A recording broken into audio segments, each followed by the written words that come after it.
सैयदे आलम नबीजी सैयदे आलम नबीजी Shah Medina और Medina जाइते नबीज हलेन रवाना।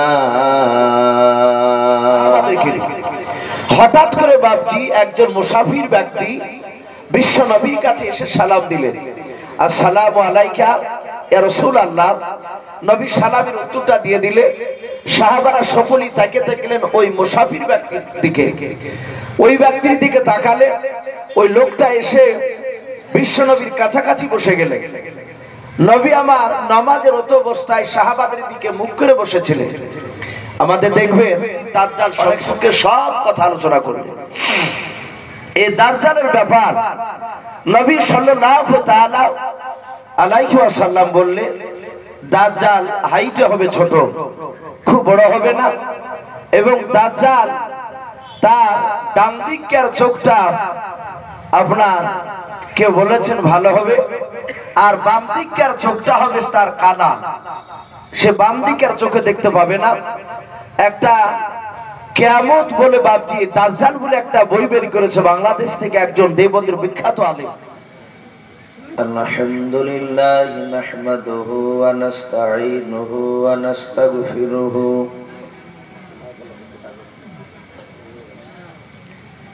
ওয়া নু'মিনু বিহি ওয়া নাতাওয়াক্কালু আলাইহি ونعوذ بالله من شرور أنفسنا ومن سيئات أعمالنا من يهده الله فلا مضل له ومن يضلله فلا هادي له ولا نذير له ولا وزير له ولا مشير له ولا نعيم له وأشهد أن لا إله إلا الله وحده لا شريك له لا جد له ولا ند له ولا مثل له ونشهد أن سيدنا وسندنا وحبيبنا وحبيب ربنا وحبيب ربنا وطبيبنا وطبيب قلوبنا ومولانا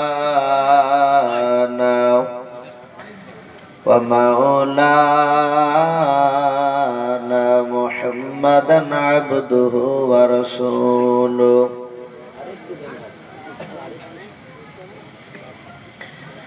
أعوذ بالله من الشيطان الرجيم بسم الله الرحمن الرحيم قد جاءكم من الله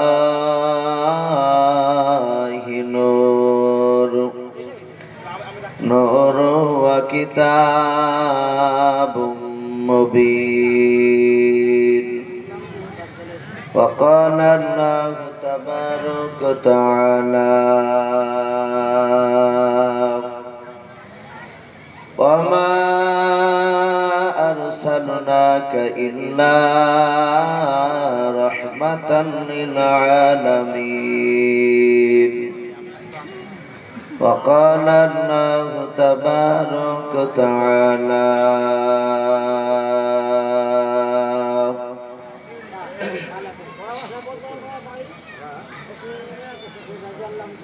يا أيها الذين آمنوا استعينوا بالصبر والصلاة إن الله مع الصابرين وقال الله تبارك وتعالى وعن أبي هريرة قال النبي صلى الله تعالى عليه وسلم من أحب سنتي فقد أحبني ومن أحبني كان معي في الجنة أو كما قال عليه الصلاة والتسليم إن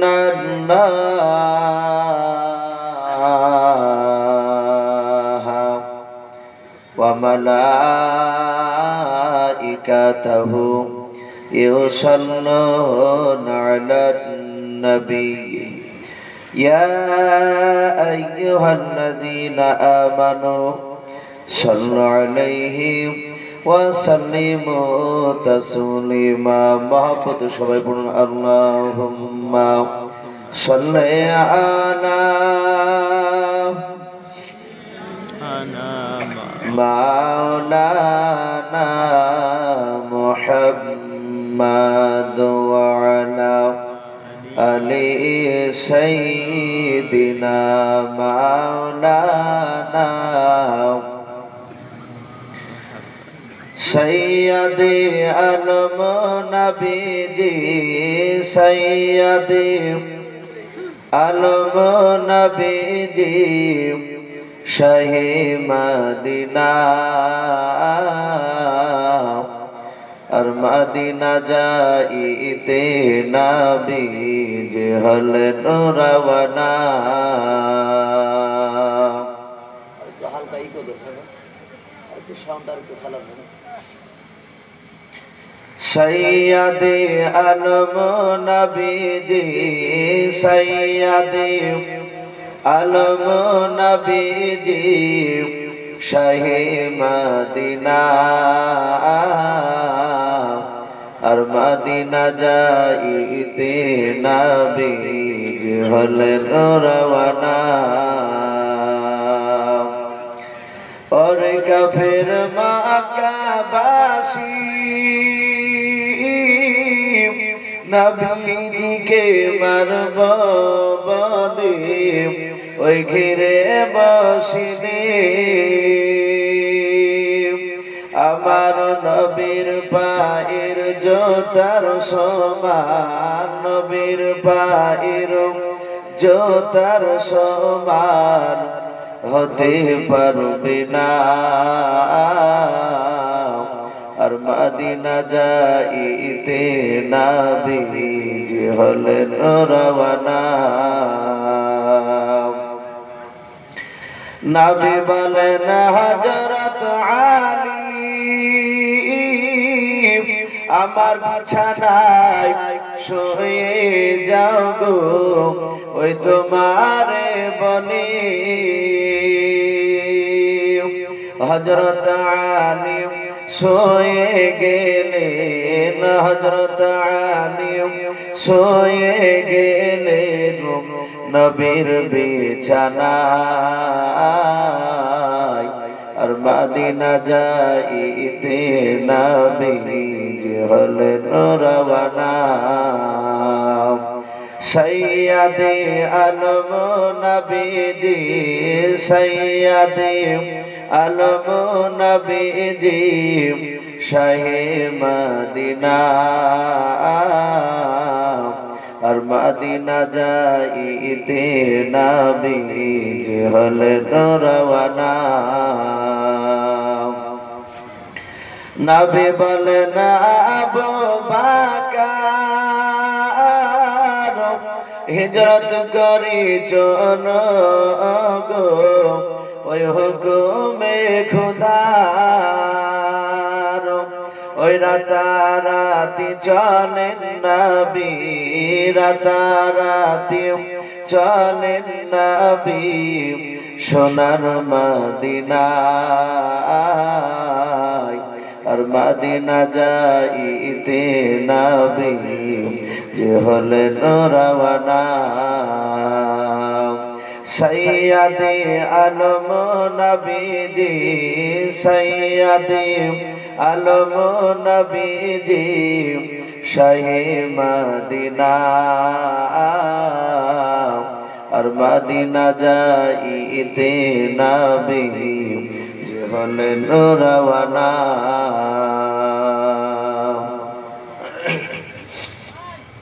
ভাই সবাই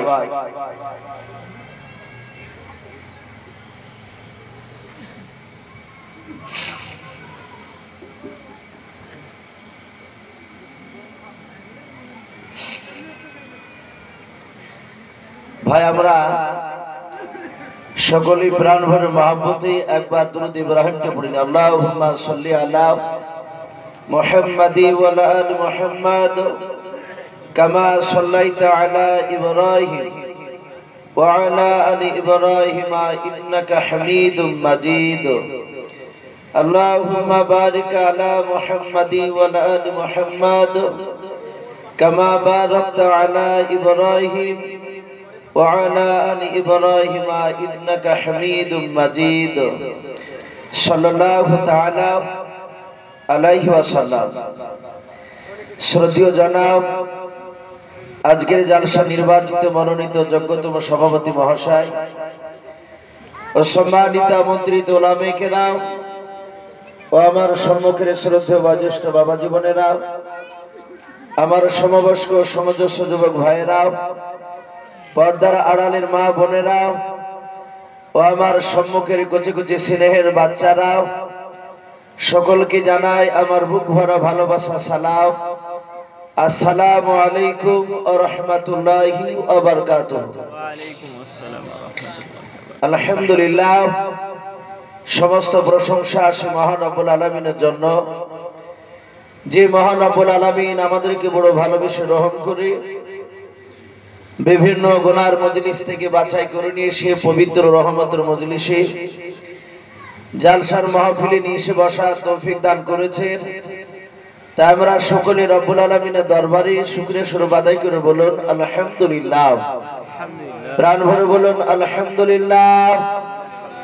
তারপরে আপনার নবী আমার নবী, যিনি ধর্মের গুরু বিশ্ববরণ্য নেতা, নবী কুল শিরোমণি পয়গম্বরে আযম, যিনি সাইয়্যিদুল মুরসালিন ও খাতামুন নবিয়্যিন, যিনি শফিউল মুজনাবিন, যিনি সাইয়্যিদুল আম্বিয়া, যিনি আউয়ালিন ওয়া আখিরিন, শফিউল মুজনাবিন, জনাবে মুহাম্মদ রাসূলুল্লাহ সাল্লাল্লাহু তাআলা আলাইহি ওয়াসাল্লামের উপরে অগণিত দুরূদ ও সালাম বর্ষিত হোক, অর্পিত হোক। সকলে বলুন আল্লাহুম্মা আমিন। কি ভাই আপনারা বলছেন না জোরে? না এলাকার মৌলবি বলে কিছু মনে করছেন না? একটু জোরে মহব্বতে বলে আল্লাহ রাসূলের উপরে অগণিত দুরূদ ও সালাম বর্ষিত হোক। বলুন আল্লাহুম্মা আমিন। আর একবার প্রাণ ভরে বলুন আল্লাহুম্মা আমিন। সম্মানিত ভাইরা, আমার বাবা জীবনেরা, আমি আপনাদের সম্মুখে কোরআনুল কারীম থেকে মাত্র 3টা আয়াত টুকরা পরিবেশন করেছি, তেলাওয়াত করেছি। তারপরে পরে বিশ্ব নবীজির পবিত্র জবান থেকে একটা হাদিসের টুকরা পাঠ করেছি।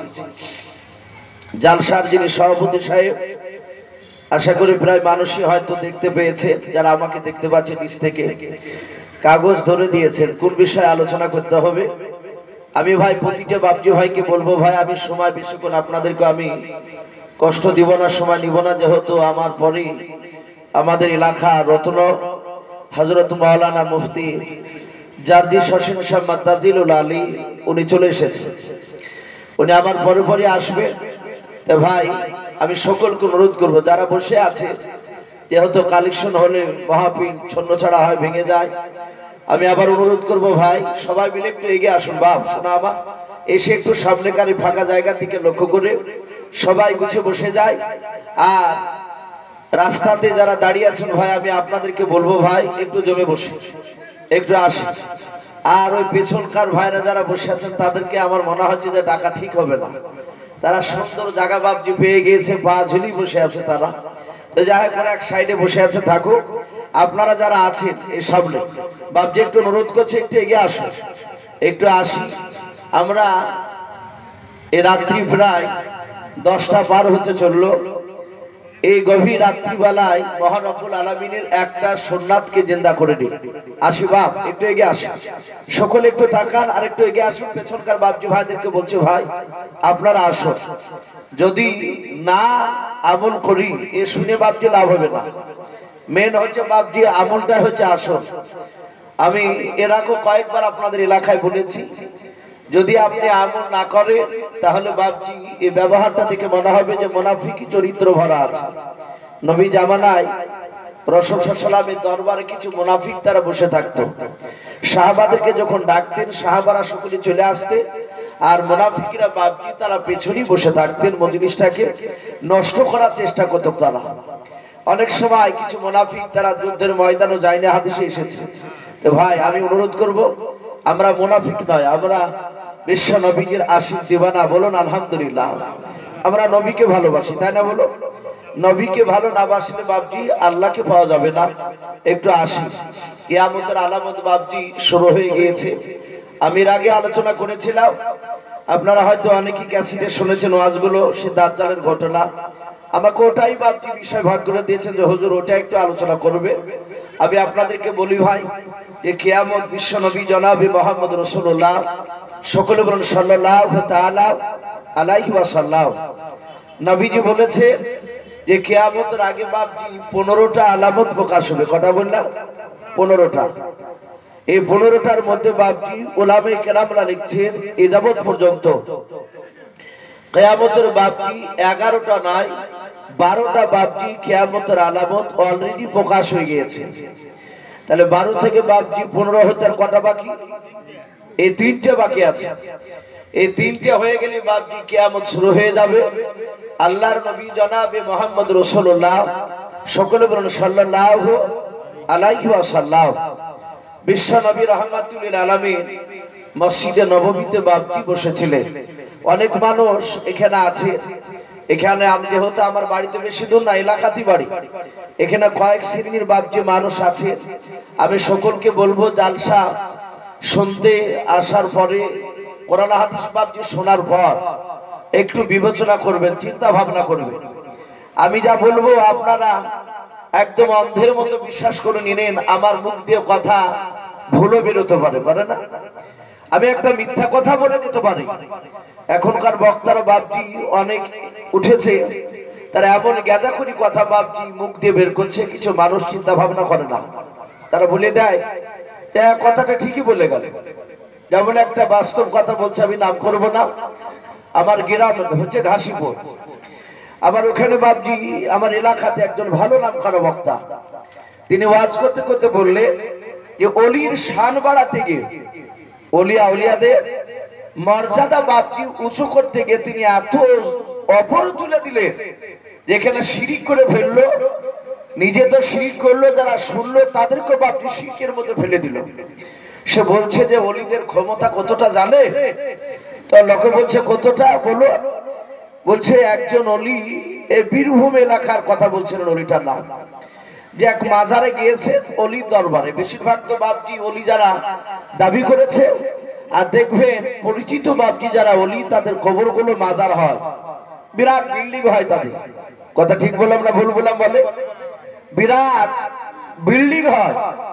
এখন বহু বাপজি অলি আছে জিন্দা অবস্থায়, সে মরার আগে বাপজি তার জন্য কবর অলরেডি হয়ে যায়, টালিমালি বসে সব ঠিকঠাক করে রাখে, ও মধ্যে শুধু বাপজি দেরি। তো সেই মাজারে গিয়ে মরিদ বলছে, হুজুর আমি ওই কাবা শরীফকে দেখতে চাই। তো বললেন কাবা শরীফ দেখবা? বলে হ্যাঁ। তো সাথে হাতে বাপজি সাথে হাতে বললেন যে বাবা কাবা শরীফ দেখতে গেলে তো অনেক দূর। বলে হুজুর আপনি দেখা। তো উনি দোয়া করলেন, আর সাথে হাতে ওনার মাজারটাই কাবায় পরিণত হয়ে গেল। বলুন আস্তাগফিরুল্লাহ। তো হুজুর বলছে যে হ্যাঁ আমি কাবা শরীফ দেখে দিলাম। বলে আবে জমজমের পানি খাবো। তো বলছে আবে জমজমের পানিও দেখো, আমার ওই মাজারের পাশে খাদ আছে, পুকুর, ওই পুকুরে পানিটা খাও, আবে জমজমের পানি হয়ে যাবে। তো উনি পানি তুললেন, আর পুকুরে পানি আবে জমজমের পানি হয়ে গেল। অনেক মানুষ ভাবছে যারা শুনলো, তারা এবার কিছু তো মানুষ ভালো মন্দ থাকে, কিছু যুবক ছেলেরা তারা সকালবেলায় বলছে না এটা তো হতে পারে না। আমরা জানি সারা পৃথিবীর মধ্যে একটা জায়গাতেই বাপজি কাবা আছে। কোথায়? এটা জোরে বলো। মক্কায়। এই গোটা পৃথিবীর মধ্যে কানাডা বলে একটা জায়গা আছে, ওখানেও বাপজি কাবা শরীফ তৈরি করেছে খ্রিস্টানরা। যে বিশ্ব নবীর কাবা মক্কাতে না গিয়ে যেন ওখানে যায়, একদম হুবাহু কাবার মতো করেছে। ওখানে 1000 বার গেল সব পাবে বলো। তো কাবা পৃথিবীতে একটাই। আবে জমজমের ইদারা কাবা শরীফের সামনে আমরা সকলেই জানি। যদি বলে বীরভূমের মাটিতে বাপজি আবে জমজমের ইদারা ওখানে পাওয়া গিয়েছে, এই আকীদা যদি কেউ রাখে তার ঈমান থাকবে না, নষ্ট হয়ে যাবে। এই জন্য ভাই একটু চিন্তা ভাবনা করবে। জালসা এসেছে, আমরা কিছু জানি না, সেগুলো জানবো, জানার পরে আমল করার চেষ্টা করব। বলুন ইনশাআল্লাহ, বলুন ইনশাআল্লাহ। আর একটু দোয়া করব বক্তা শ্রোতা সকলের জন্য, হেদায়েত যেন মহান রব্বুল আলামিন আমাদেরকে সঠিক রাস্তায় করুন। বলুন আল্লাহুম্মা আমিন। হেদায়েতের মালিক কে ভাই বলো? আমার আল্লাহ। আল্লাহ হেদায়েত না করলে বাপজি কেউ হেদায়েত পাবে না। আর হেদায়েতের দোয়া বাপজি একটু আল্লাহর কাছে চাইতে হয় যে আল্লাহ তুমি আমাকে সঠিক রাস্তা দেখাও, তবেই আল্লাহ দেখাবে। তা আমি বলছিলাম যে আল্লাহ রাসূল সাল্লাল্লাহু তাআলা আলাইহি ওয়াসাল্লাম মসজিদে নববীতে সাহাবাদেরকে নিয়ে বসে আছে। সাহাবাদেরকে নিয়ে হঠাৎ করে বাপজি একজন মুসাফির ব্যক্তি বিশ্ব নবীর কাছে এসে সালাম দিলেন, আসসালামু আলাইকা ইয়া রাসূলুল্লাহ। নবী সালামের উত্তরটা দিয়ে দিলে সাহাবারা সকলেই তাকিয়ে থাকলেন ওই মুসাফির ব্যক্তির দিকে। ওই ব্যক্তির দিকে তাকালে ওই লোকটা এসে বিশ্ব নবীর কাছাকাছি বসে গেলেন। নবী আমার নামাজের রত অবস্থায় সাহাবাদের দিকে মুখ করে বসেছিলেন। আমাদের দেখবেন অনেক সময় ইমাম সাহেব বাপজি ডান দিকে বাম দিকে সালাম ফিরে, বেশিরভাগ ফজর নামাজ আর আসর নামাজের পর বাপজি সালাম ফিরে মুসল্লির দিকে ঘুরে বসে, বসে না? পেছন দিকে ঘুরে বসা এটা সুন্নাত, এটা বসা দরকার, এটা নবী বসতেন। তো সাহাবা সকলে নবীর দিকে চেয়ে আছেন, নবী সাহাবাদের দিকে বাপজি চেয়ে চেয়ে কথা বলছেন। আর ওই সময় একজন মুসাফির হঠাৎ করে এসে নবীকে এসে সালাম দিলেন। নবী আবার সালামের উত্তর দিলেন। উনি এসে নবীজির সামনে এমন ভাবে বসলেন, একদম নবীর হাঁটুর সাথে ওই মুসাফির ব্যক্তির হাঁটু বাপজি ঠেকে দিলেন, কাছাকাছি ঠেকে দেওয়ার পর নবীর হাতে এভাবে পায়ে ওই মুসাফির ব্যক্তি হাত দিলেন। সাহাবায়ে কেরাম রাদিয়াল্লাহু তাআলা আনহুম আজমাইন সকলে বাপজি তাকে অবাক হয়ে গেলেন, আমরা নবীর কাছে বসতে ভয় পাই।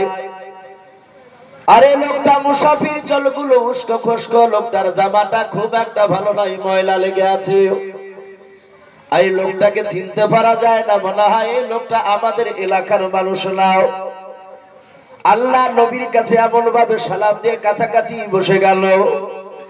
হযরতে আবু বকর সিদ্দিক রাদিয়াল্লাহু তাআলা আনহু তিনি মনে মনে ভাবলেন, নিশ্চয় নবী যেরকম কাছের ব্যক্তি হবে, নাইলে ওইভাবে নবীর কাছাকাছি বসতে পারবেন না। আল্লাহর নবীজির হাঁটুর উপর হাত দেওয়ার পর বলেন, ওগো আল্লাহর নবী, আমি আপনাকে কয়েকটা প্রশ্ন করব, আপনি উত্তর দিতে পারবেন কি বলেন? আল্লাহর নবী বলেন, ওগো ভাই, তুমি প্রশ্নগুলো কি করবে তাড়াতাড়ি তুমি বলে দাও। সাহাবারা বলেন, আমরা সকলে চুপচাপ বসে বসে শুনছিলাম। আল্লাহর নবীর পবিত্র হাত পায়ে বাবা হাত দুখানা দিয়ে আছে, নবীজি তাকে থেকে দেখতে লাগলেন। সাহাবারা সকলে চাতক পাখি নাই যে আছে। প্রথম নাম্বার বললেন, হুজুর আপনি তাড়াতাড়ি বলুন কিয়ামত কবে হবে? আল্লাহর নবী জনাবে মুহাম্মদুর রাসূলুল্লাহ সাল্লাল্লাহু তাআলা আলাইহি ওয়াসাল্লাম নবী আমার ডাক দিয়ে বললেন, ভাই শুনে নাও, আমাকে প্রশ্নটা করলে বলে হাও। এ ভাই প্রশ্নকারী শুনে নাও, আবার যে প্রশ্ন করি প্রশ্নের উত্তরটা দিতে পারবে, ভালো জোরে বলুন সুবহানাল্লাহ। সাহাবারা অবাক হয়ে গেলেন। আল্লাহর নবী বলেন, ভাই আমার যে তুমি প্রশ্নটা ভালো উত্তর দিতে পারবা, তোমাকে আমি হুকুম করলাম তুমি উত্তর দিয়ে দাও। আল্লাহ রাসূলের কাছে বাবা ওই মুসাফির ব্যক্তি হাত ওখানা নবীর পবিত্র পায়ের উপর হাত দিও। আল্লাহর নবীকে বলল হুজুর কিয়ামতের আলামত শুনানোর 15টা প্রকাশ হয়ে যাবে। ও আল্লাহর নবীজি শুনালেন যেই দিন কিয়ামত আপনার 15টা প্রকাশ হয়ে যাবে।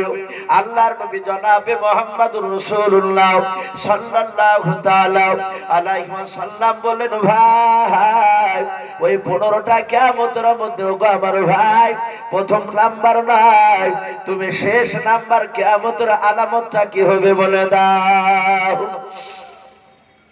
ওই ব্যক্তি আল্লাহর রাসূলকে ডেকে বলেন হুজুর কিয়ামতের 1 লাই 2 লাই প্রায় 15 থেকে বাবা আপনার 20 দিন পূর্বে আল্লাহর নবীকে বলেন হুজুর সারা পৃথিবীতে ফড়িং দেখতে পাওয়া যাবে না। কি বললো? ফড়িং আমরা সকলে চিনি। আল্লাহর নবী বলেন জিবরিল ভাই ফড়িং দেখতে পাওয়া যাবে না বলে না, আপনি দেখবেন যখন ফড়িং দেখতে পাওয়া যাবে না ওগো আল্লাহর নবী শুনালেন যেদিন কিয়ামত হবে ওই আরবিতে মাস হবে, সেদিন আরবিতে মাস হবে মুহররম মাস এবং তারিখ হবে 10 তারিখ। ওগো আল্লাহর নবী শুনালেন যেদিন কিয়ামত হবে সেদিন শুক্রবার। নবী বলেন কোন টাইমে কিয়ামত হবে একটু বলে দাও। আল্লাহর নবীকে বলেন ভাই কিয়ামত হবে আসরের সময়। আল্লাহর নবী জনাবে মুহাম্মদুর রাসূলুল্লাহ সাল্লাল্লাহু তাআলা আলাইহি ওয়াসাল্লাম বাপজি সব কিয়ামতের আলামত শুনে নিলেন। বিশ্ব নবী জনাবে মুহাম্মদুর রাসূলুল্লাহ সাল্লাল্লাহু তাআলা আলাইহি ওয়াসাল্লামের সাহাবা হযরতে আনাস বিন মালিক রাদিয়াল্লাহু তাআলা আনহু, হযরতে জাবির রাদিয়াল্লাহু তাআলা আনহু তিনি বলেন আমরা একদিন মসজিদে নববীতে বসেছিলাম। আরবিতে মাস ছিল মুহররম মাস, তারিখ হয়ে গিয়েছিল আপনার 10 তারিখ এবং জুম্মার দিন হয়ে গিয়েছিল। আল্লাহর নবীজির মুখটা নীল হয়ে গেল। হযরতে আবু বকর সিদ্দিক রাদিয়াল্লাহু তাআলা আনহু ডাক দিয়ে বলল হুজুর আপনার মনটা কেন এত ভারী দেখা যাচ্ছে একটু বলেন। এই নবী আপনি এমন কি চিন্তিত অবস্থায় করছি চিন্তা করেছেন বলুন, এত কেন চিন্তিত দেখাচ্ছে আপনার মুখখানাও। আল্লাহর নবী ভয়ে তরতর করে কাঁপতে লাগলেন। সাথে সাথে নবী বলেন ওগো আনাস তাড়াতাড়ি দুজন সাহাবাকে শুনে নাও ওই খাজরা বংশের এলাকায় চলে যেতে বলো। বলো কেন? ওই এলাকায় যাওয়ার পর ওই এলাকাতে বেশি বেশি পাহাড় দেখতে পাওয়া যায়, ওই পাহাড়ের চূড়ায় গিয়ে দেখতে বলো ফড়িং দেখতে পাওয়া যায় কিনা। সাহাবারা বাপজি দৌড়ে চলে গেলেন।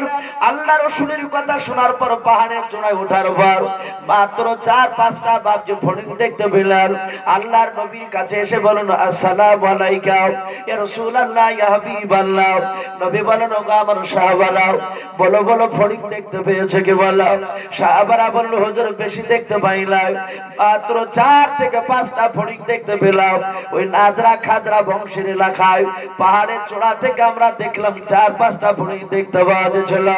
আল্লাহর নবী জোরে বাপজি আলহামদুলিল্লাহ বলার পর সাহাবা আবু বকর বলেন হুজুর এবার কেন আপনার মুখটা হাসিমাই দেখাচ্ছে বলেন। বিশ্ব নবী বলেন সাহাবারা আমার ভয় হয়ে গিয়েছিল শুনে নাও, আমার মনে হয় কিয়ামত শুরু হয়ে যাবে। জোরে বলুন সুবহানাল্লাহ। সম্মানিত ভাই আমার বাবাজি বলে না আল্লাহ রাসূল সাল্লাল্লাহু আলাইহি ওই ব্যক্তি 3টে বাপজি প্রশ্ন করেছিলেন। নবী 3টা প্রশ্ন বললেন ভাই তুমি উত্তর দাও, তুমি আমার চেয়ে ভালো দিতে পারবে। ওই ব্যক্তি যখন চলে গেলে রাসূল জিজ্ঞাসা করলেন ওগো সাহাবারা তোমরা চিনতে পারলে লোকটাকে কে ছিল? সাহাবারা বললেন হুজুর আমরা কেউ চিনতে পারলাম না, কিন্তু এতটুকু ধারণা আমাদের যে লোকটার বাড়ি আমাদের এলাকায় না। বিশ্বনবী বললেন উনি সম্রাট জিবরিল ফেরেশতা। বলুন সুবহানাল্লাহ। উনি বলে চলে গেলেন। বাপজি আমার সোনা লালেরা এই জিবরিল আলাইহিস সালাম বিশ্বনবীকে কিয়ামতের আলামত বলতে গিয়ে আল্লাহ রাসূলকে বলেন ওগো রাসূল আপনার পূর্বে আদম আলাইহিস সালাম থেকে নিয়ে হযরত ঈসা রুহুল্লাহ আলাইহিমুস সালাম পর্যন্ত যত নবী রাসূল আল্লাহ পাঠিয়েছে 1,24,000 মিশকাত শরীফের হাদিসে এসেছে নবীকে দিয়ে। এতগুলো নবী রাসূলের মধ্যে থেকে আপনি বাদ দিয়ে সব নবী রাসূল তারা দাজ্জালের ভয় দেখিয়েছে তার উম্মতদেরকে। সব নবী বলেছেন যে দাজ্জাল আসবে, ওগামার উম্মাত উম্মতিরা তোমরা দাজ্জাল থেকে সাবধান হয়ে যাও, দাজ্জাল থেকে দূরে থেকো। বাপজি আমার সোনা লালেরা, একটা নবী বলেননি যে আমার উম্মতের মধ্যে থেকে দাজ্জাল হবে। জিবরিল বলেন হুজুর মহান রব্বুল আলামিন বলেছে আপনার উম্মতের মধ্যে থেকে দাজ্জাল হবে। বিশ্বনবী আখিরি জামানার পয়গম্বর জনাবে মুহাম্মদ রাসূলুল্লাহ সাল্লাল্লাহু আলাইহি ওয়াসাল্লাম সাহাবাদের সামনে বাপজি দাজ্জাল সম্পর্কে সব কথা আলোচনা করলেন। এই দাজ্জালের ব্যাপার নবী সাল্লাল্লাহু তাআলা আলাইহি ওয়াসাল্লাম বললেন দাজ্জাল হাইটে হবে ছোট, খুব বড় হবে না, এবং দাজ্জাল তার ডান দিকের চোখটা আপনার কেউ বলেছেন ভালো হবে, আর বাম দিকের চোখটা হবে তার কানা, সে বাম দিকের চোখে দেখতে পাবে না। একটা কিয়ামত বলে বাপজি দাজ্জাল বলে একটা বই বের করেছে বাংলাদেশ থেকে একজন দেবন্দ্র বিখ্যাত আলেম, উনি তাতে দিয়েছেন দাজ্জাল যে লোকটা হবে তার ডান দিকের চোখটা দেখতে পাবে, কিন্তু তার চোখটা বাপজি ফাটা আঙ্গুরের মতো হবে। যেমন ফাটা আঙ্গুরকে দেখতে খারাপ লাগে, অরুচিবোধ আসে ভিতরে, তার চোখের দিকে সবাই ভালো করে তাকাতে পারবে না। কিন্তু তার উপরকার এই চোখের পাতার গোস্তের মাসিরা বাপজি একটু পাতাটা একটু ঝোলা থাকবে, 3 ভাগের মধ্যে 2 ভাগ বাপজি দেখতে পাবে, 1 ভাগ ঢাকা থাকবে তার চোখের গোস্তে। আমার বিশ্বনবী রাহমাতুল লিল আলামিন এই কথাটা বললেন, আর বললেন ইমানদার যারা হবে তারা দাজ্জালের কপালের দিকে চায়, তারা চিনতে পারবে যখন দাজ্জাল দাবি করবে তার কপালে লেখা থাকবে কাফ ফে আর রে, কাফা আর র, এই 3টে শব্দ তার কপালে থাকবে, ইমানদাররা বুঝতে পারবে। আল্লাহ রাসূল সাল্লাল্লাহু আলাইহি ওয়াসাল্লাম এই কথাটা বললে বুখারী শরীফের বাবজি রওয়ায়াত এসেছে হযরত ওমর ফারুক রাদিয়াল্লাহু তাআলা আনহু বলে আমি একটা খাজুর বাগানে দিয়ে যাচ্ছিলাম, হঠাৎ করে দেখলাম অনেক মানুষ ওই বাচ্চা ছেলেটাকে গোল করে ঘেরাও করে নিয়ে দাঁড়িয়ে হইচই করছে। হযরত আমিরুল মুমিনিন ওমর ইবনুল খাত্তাব রাদিয়াল্লাহু তাআলা আনহু তিনি গিয়ে বললেন ভাই এখানে এত মানুষের হইচই কেন? বলে এই লোকটা এই একটা বাচ্চা ছেলে অন্তরের খবর বলে দিতে পারে, ও গায়েবের খবর দিতে পারে। বলুন আস্তাগফিরুল্লাহ। আমাদের আকীদা আসমান জমিনের ভিতরে একমাত্র গায়েবের খবর কে দিতে পারে ভাই? আমার আল্লাহ। অনেকে বলে যে গায়েবের খবর বিশ্ব নবী রাহমাতুল লিল আলামিনও দিতে পারে, আবার অনেকে বলে জিনেরাও দিতে পারে। এটা আকীদা অনেকের। কোরআন বলছে বাপজি আসমান জমিনের ভিতরে একমাত্র আল্লাহ বলছেন আমি ছাড়া কেউ দিতে পারে না। হ্যাঁ, কিন্তু নবীদের সাথে বলেছে নবীরে আমার যে অদৃশ্যের খবর আমি নবীদেরকে না জানালে সে জানতে পারে না। আমি যতটা জিবরিলের মারফতে আমার নবীদেরকে জানাই ততটাই নবী রাসূলরা জানতে পারে। বলুন আলহামদুলিল্লাহ। অনেক ঘটনা আছে যে নবী সাল্লাল্লাহু তিনি গায়েবের খবর দিতে পারেন না। এখানে যারা ওলামা আছেন কথাগুলো বাপজি আমার রেকর্ডিং হচ্ছে, ওয়াজ করে পড়ার পরই বৈকাল না হতে হতে রাত বেরিয়ে বৈকাল পর্যন্ত বাপজি ফেসবুক চ্যানেলে দেখতে পাচ্ছি, ইউটিউবে বাপজি ওয়াজগুলো সব ছেড়েছে প্রায় বক্তাদের রেকর্ডিং হয়ে যাচ্ছে। বাপজি কথাগুলো হয়তো সে কথাগুলো খোঁজও করতে পারে যে কথাগুলো কোথায় আছে। গায়েবের খবর যারা ভাবে উর্দু দুশরি বলে বাপজি একটি কিতাব, নাম কি বললাম? উর্দু দুশরি। ওই কিতাবটিতে একটা ঘটনা আছে, মাওলানা পড়তে গেলে শুরু যাবে না। এখানে আমার বন্ধু আমার এলাকায় বাড়ি মাওলানা সোলমান সে ওনারা পড়ান। ওই উর্দু দুশরি বই বাপজি একটা ঘটনা আছে, এক ইহুদিনী এক বেঈমান ইহুদিনী বাপজি রাসূল সাল্লাল্লাহু আলাইহি ওয়াসাল্লামকে দাওয়াত করেছিলেন ছাগলের গোশতকে বাপজি ছাগলকে জবাই করে। এই কথা শুনেন নাই? আল্লাহ রাসূলকে দাওয়াত করলেন, বিশ্ব নবী 4-5টা সাহাবাকে সাথে করে নিয়ে চলে গেলেন। ইহুদিনীর বাপজি লক্ষ্য ছিল যে মুহাম্মদ সাল্লাল্লাহু আলাইহি ওয়াসাল্লাম অতিবাড়া বেড়ে গিয়েছে, তাকে আমার ছাগলের গোশতকে জবাই করে আমিও সেই গোশতে বিষ এমন বিষ মাখাবো যে বিষটা নবী মুহাম্মদ সাল্লাল্লাহু আলাইহি ওয়াসাল্লাম খেলি যেন মরে যায়। যারা সাথে যদি লোক আসে তারা যদি খায় তারাও মারা যাবে। এটা ছিল বাপজি, ইহুদিনের বাপজি সেই অমুসলিমা নারী, তার এটা ছিল উদ্দেশ্য। আল্লাহ নবীকে দাওয়াত দিলে নবী না করলেন না, নবী দেখলেন আমি তার দাওয়াত না গ্রহণ করলে হয়তো আমাকে নবী বলে মানবে না। আল্লাহ রসুল চলে গেলে সাহাবায়ে কেরাম কয়েকজন বাপজি গিয়েছিলেন। বিশ্ব নবী বললেন, ওগো সাহাবারা, তোমরা বিসমিল্লাহ বলে শুরু করতে লাগো খাবা। সাহাবায়ে কেরাম রাদিয়াল্লাহু তাআলা আনহুম আজমাইন নবীর সাথে যে কজন বাবা সাহাবা গিয়েছিলেন তারাও নবীর হুকুম পাওয়ার পর বাপ যার দেরি করলেন না। কারণ সাহাবারা জানেন নবীর কথা যদি আমরা না মানি কিয়ামতের ময়দানে জান্নাত পাওয়া যাবে না। দেরি হয়ে গেলে বাপ যে গুনাহগার হয়ে যেতে হবে। সাহাবারা বাপ যে গোশতের টুকরা নিয়ে খেতে আপনার শুরু করে দিলেন। আল্লাহর নবী যে এক টুকরা গোশতের টুকরা বাপ যে নেওয়ার পর নবী আপনার মুখে দিয়ে দিলেন। বিশ্ব নবী গোশতের টুকরাটা বাপজি গিলে ফেললেন। যাহাতে বাপজি ললি পর্যন্ত চলে গেল, যেখানে আমরা অনেকেই হলকম বলে চিনতে বসতে পারি। আল্লাহর নবী বাপজি মুখে গোশতটা ভরে দিয়া যাহাতে বাপজি গিলতে গিয়েছেন। আর ওই সময় হযরত জিবরিল আলাইহিস সালাম এসে বলেন, আসসালামু আলাইকা ইয়া রাসূলুল্লাহ। ও আল্লাহর নবী, আপনি গোশত খাবেন না? এই গোশতে অমুসলিমা নারী এই ইহুদিনী গোশতের ভিতরে জাহার মিশিয়েছে, বিষ মিশিয়েছে। ও আল্লাহর নবী খাবেন না, আপনি গোশতের টুকরাটা বের করে ফেলে দেন। আল্লাহর নবী হাত ভরে দিয়ে বাপজি খায় করলেন। ববে করলেন বিশ্ব নবীজির বাপজি ভিতরকার থেকে বাপজি বিষাক্ত গোশতের টুকরাটাও উঠে পড়লো। কিন্তু কিছু বিষের বাপজি আসল আল্লাহর নবীর পেটের ভিতরে বাপজি চলে গেল। আল্লাহ রাসূলের বাপজি জীবনী সেরা তাহলবিয়াতে পাওয়া যায়। আল্লাহ রাসূলের বাবা ইন্তেকাল করার সময় ওই ইহুদিনের বাড়ির গোশতের বাপজি বিষ মাখানো ছিল। ওই বিষের ক্রিয়া বাপজি মওতের সময় রাসূলুল্লাহর বাপজি দেখা দিয়েছিল। আল্লাহর নবী গোশতের টুকরাটা বের করে ফেললেন। সাথে আল্লাহ রাসূল দেখলেন বাবা ওই কয়েকজন সাহাবার মধ্যে থেকে বাবা একজন সাহাবা দরবার করতে করতে করতে বাবা আল্লাহর নবীর সামনে বাপজি মারা গেল। আল্লাহ রাসূলের সামনে ইন্তেকাল করে গেল। আল্লাহর নবী কাঁদতে লাগলেন, বলেন, বুড়ি মা, ও বুড়ি মা, কেন তুমি আমাকে এইভাবে তুমি বিষ মাখিয়ে গোশ দিয়েছিলে বলো? আমার সাহাবাকে কেন মেরে ফেললে বলো? ওই বুড়ি মা আল্লাহ রাসূলের কাছে হাত উখানা জড়ি করে বলেছিল, হুজুর, আমি আপনাকে মেরে ফেলার জন্য বিষ দিয়েছিলাম। এটা আমার গ্রামের কিছু বেঈমান নেতারা ছিল, তারা আমাকে বলেছিল, বুড়ি মা, মুহাম্মদ সাল্লাল্লাহু আলাইহি ওয়াসাল্লামকে ডেকে তুমি বিষ খেয়ে দেবা। যদি মুহাম্মদ সাল্লাল্লাহু আলাইহি ওয়াসাল্লাম মরে যায় প্রচুর টাকা তোমাকে নাম দেয়া হবে।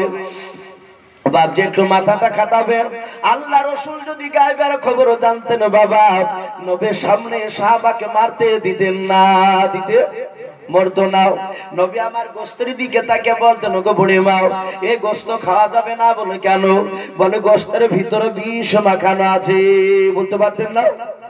আর যদি বলেন না, বিশ্ব নবী জনাবে মুহাম্মদ রাসূলুল্লাহ সাল্লাল্লাহু তাআলা আলাইহি ওয়াসাল্লাম বিষ খেয়েছিলেন বাবা, ওই বুড়িমার নবীকে মেরে ফেলার বাপ যে আপনার উদ্দেশ্য ছিল না, তার উদ্দেশ্য ছিল বাপ যে নবীকে পরীক্ষা করা। এটা বাপজি যারা আপনার নবীকে গায়েবের খবর মানে তারা এরকম বলে বাপজি বোঝায় দলিল দেয়। তারা বলে, শোনে না, ওই বুড়িমা বলতে চেয়েছিল তুমি যদি নবী পরীক্ষিত হয় তাহলে মরবে না, আর যদি মিথ্যাবাদী নবী হয়ে যায় তাহলে মারা যাবে। বাপজি এটা পরীক্ষা যদি করতে যেত আল্লাহর নবী বাপজি আপনার ওই সাহাবাকে বাপজি মানা করেছিলেন না, কিন্তু আল্লাহ রাসূল সাল্লাল্লাহু তাআলা আলাইহি ওয়াসাল্লাম বলেছেন, বুড়ি মা, কেন সাহাবাকে মারলে? বললাম আল্লাহর নবী বাবা যদি জেনে শুনে যদি সাহাবাকে যদি নিষেধ না করতেন তাহলে সাহাবার মারার বাপজি পুরো বাপজি গুনাহগার আল্লাহর নবী হবে না। আল্লাহর নবী জানার পর কেন আল্লাহ রাসূল বারণ করলেন না? এখান থেকে বাপজি বলছে না না, কোন নবী রাসূল বাপজি চুল পরিমাণ অন্যায় করেন না, করে কোন নবীর বাপ যে গুনাহ হতে পারে না। নবীরা বাপ যিনি সব তারা গুনাহ থেকে মাফ। আল্লাহর নবী জনাবে মুহাম্মদুর রাসূলুল্লাহ সাল্লাল্লাহু তাআলা আলাইহি ওয়াসাল্লাম আমাদের আকীদা বাবা নবী গায়েবের খবর জানে না, অতটাই জানতেন যতটা আল্লাহ জিবরিলের মারফত নবীকে জানাতেন। বলুন সুবহানাল্লাহ। তার বেশি বাপ যে জানতেন না। আল্লাহ রাসূল সাল্লাল্লাহু তাআলা আলাইহি ওয়াসাল্লাম বাপ যে বসে আছেন, হযরত ওমর বললেন, ভাই এত মানুষের কেন সমাগম বলো এই জায়গায়? বলে এই বাচ্চা ছেলেটা মানুষের অন্তরের খবর বলে দেয়। হযরত ওমর ফারুক রাদিয়াল্লাহু তাআলা আনহু বাচ্চা ছেলেটার দিকে তাকালেন। কিতাবে লেখা আছে ছেলেটার বয়স ছিল তখন মাত্র 4 বছর। কত বললো? 4 বছরের বাচ্চা। হযরত ওমর বাপজি তাকে থেকে দেখলেন। আল্লাহ রাসূল যে দাজ্জালের বাপজি বিবরণটা করেছিলেন, দাজ্জাল কেমন হবে যে কথাটা আলোচনা করেছিলেন, আল্লাহর নবীর কথার সঙ্গে আর বাচ্চাটার চেহারার সঙ্গে কতটা মিলে যায়। আল্লাহ রাসূল বাপজি বসেছিলেন মসজিদে নববীতে। আল্লাহর নবীকে গিয়ে বললেন, হুজুর ওগো আল্লাহর নবী শুনে নেন যে দাজ্জালের কথা আপনি বলেছেন, ওই দাজ্জাল মক্কা নগর নাই, ওই নাজরা খাজরা বংশের গোত্রে ওই খেজুর বাগানে দেখলাম ওই ছেলেটা জন্ম নিয়েছে। বলে তার নাম কি? বলে তার নাম ইসহাক। আল্লাহর নবী জনাবে মুহাম্মদুর রাসূলুল্লাহ সাল্লাল্লাহু তাআলা আলাইহি ওয়াসাল্লাম বলেন, ওরে ওমর এমন কি গুনাহগুলি দেখলাম ওই ছেলেটার ভিতরে যে দাজ্জালে পরিণত হবে। হযরত ওমর বলে, হুজুর দেখলাম আপনি বলেছেন বাচ্চাটা হাইটে ছোট হবে, বড় হবে না। ওই ছেলেটার গঠন দেখলাম তিনি বড় হবে না। তার একটা চোখ দেখলাম কালো, যে চোখটা দেখতে ভাই ওই চোখটার পাতার ওপরকার পাতাতে দেখলাম গোস্তের টুকরা একটু ঝুলছে। ওগো আল্লাহর নবী বলেছেন দাজ্জাল যে হবে ওই লোকটার ডান দিকের চোখের গোস্তের পাতাটা ওপরকার পাতাটায় গোস্তের আপনার মোটা হয়ে ঝুলবে। 3 ভাগের মধ্যে 2 ভাগ দেখতে পাবে, 1 ভাগ দেখতে পাবে লাও। ওগো নবী বাচ্চাটার সাথে মিলে গেল একটু চলার। আল্লাহর নবী জনাবে মুহাম্মদুর রাসূলুল্লাহ সাল্লাল্লাহু তাআলা আলাইহি ওয়াসাল্লাম বাবা কয়েকজন সাহাবাকে নিয়ে চলে গেলেন। আল্লাহর নবী বললেন, ওগো আমার সাহাবায়ে কেরাম কেউ যেন পায়ে ধরে আওয়াজ করবা না, আর কেউ যেন মুখে কথা বলবা না। সবাই চুপি চুপি চলো বাচ্চাটার কাছে। অনেক বাচ্চা ছেলেরা খেলাধুলা করেছিল।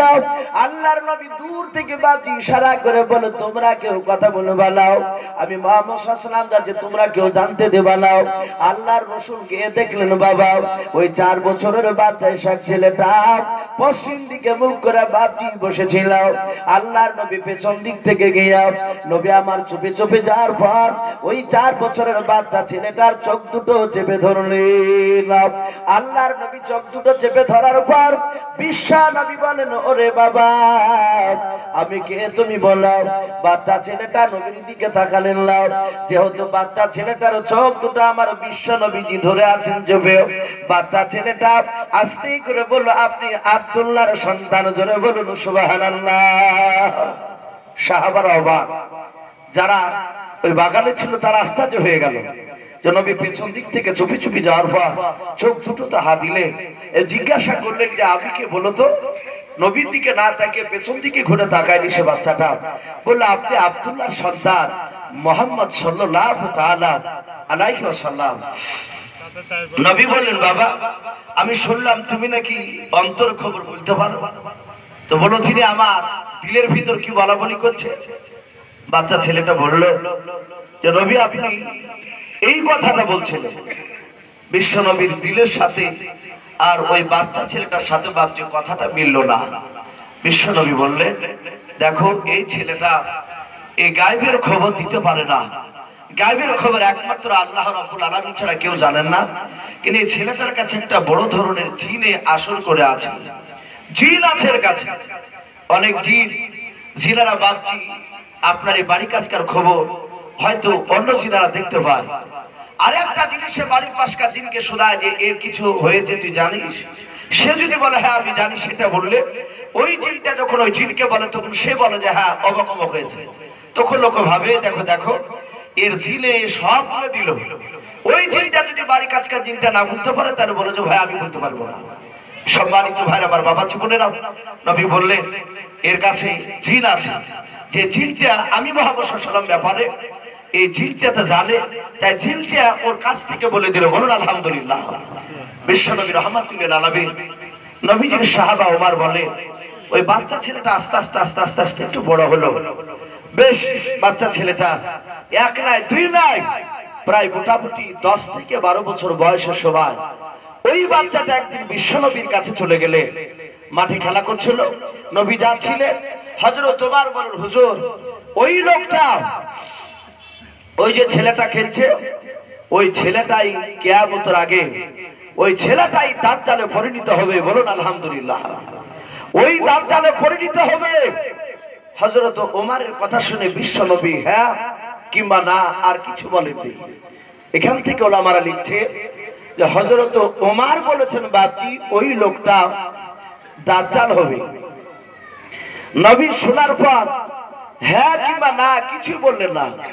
ওমর বলে 10 থেকে 12 বছর পরে হঠাৎ করে ওই দাজ্জাল ওই বাচ্চা ছেলেটাকে, আর গোটা মক্কা কেন গোটা আরবে আর কোথাও ছেলেটাকে দেখা যায়নি। ছেলেটা কোথাও মারা গিয়েছে তাও বাপজি কেউ বলতে পারে না। সবাই একই কথা বলে যে বাচ্চা ছেলেটাকে আর দেখতে পাওয়া যায় না। সম্মানিত ভাইরা আমার বাবাজি বোনেরা, কিন্তু হযরত ওমর ফারুক রাদিয়াল্লাহু তাআলা আনহু তিনি এত বড় দামি সাহাবা ছিলেন, তিনি এত বড় দামি সাহাবা ছিলেন। কিতাবে লেখা আছে, আমি এর আগে চন্দ্রহাট মাদ্রাসায় এই বছরই জালসায় আমি হযরত ওমরের শানের ব্যাপারে বাপজি আলোচনা করতে করতে বলেছিলাম ওমর এত বড় দামি সাহাবা। বিশ্বনবী বলেছিলেন আমার পরে যদি আল্লাহ কাউকে নবী রাসূলকে পাঠাতেন তা আমার ওমর ফারুক তিনি নবী রাসূল হওয়ার যোগ্য ছিলেন। বলুন আলহামদুলিল্লাহ, জোরে বলুন আলহামদুলিল্লাহ। হযরত ওমর তিনি এত বড় দামি সাহাবা। কিতাবে বাপজি আরো এসেছে ওমরের কথা সবাই বাপজি মেনে নিতে। হযরত ওমর এত বড় পণ্ডিত সাহাবা ছিলেন। হযরত ওমর ইলমে তাসাউফের বাপজি ওমরের ভিতরে জ্ঞান ছিল। বলুন আলহামদুলিল্লাহ। সম্মানিত ভাইরা আমার বাবাজি বোনেরা, ওমরের শান বলতে গিয়ে হযরতে আলী মুর্তজা রাদিয়াল্লাহু তাআলা আনহু তিনি একটা ঘটনা ওমরের বাপজি তিনি বয়ান করেছেন। ওমর এত বড় পণ্ডিত ছিলেন। হযরত আলী বলেন যেই সময় ওমর বাপজি খলিফাতুল মুসলিমিন ছিলেন, ওমর যখন বাদশা ছিলেন সেই সময় বিশ্ব নবী বাপজি বেঁচে ছিলেন। কথা বলো, আমার নবী বেঁচে ছিলেন? আমার নবী বেঁচে ছিলেন না।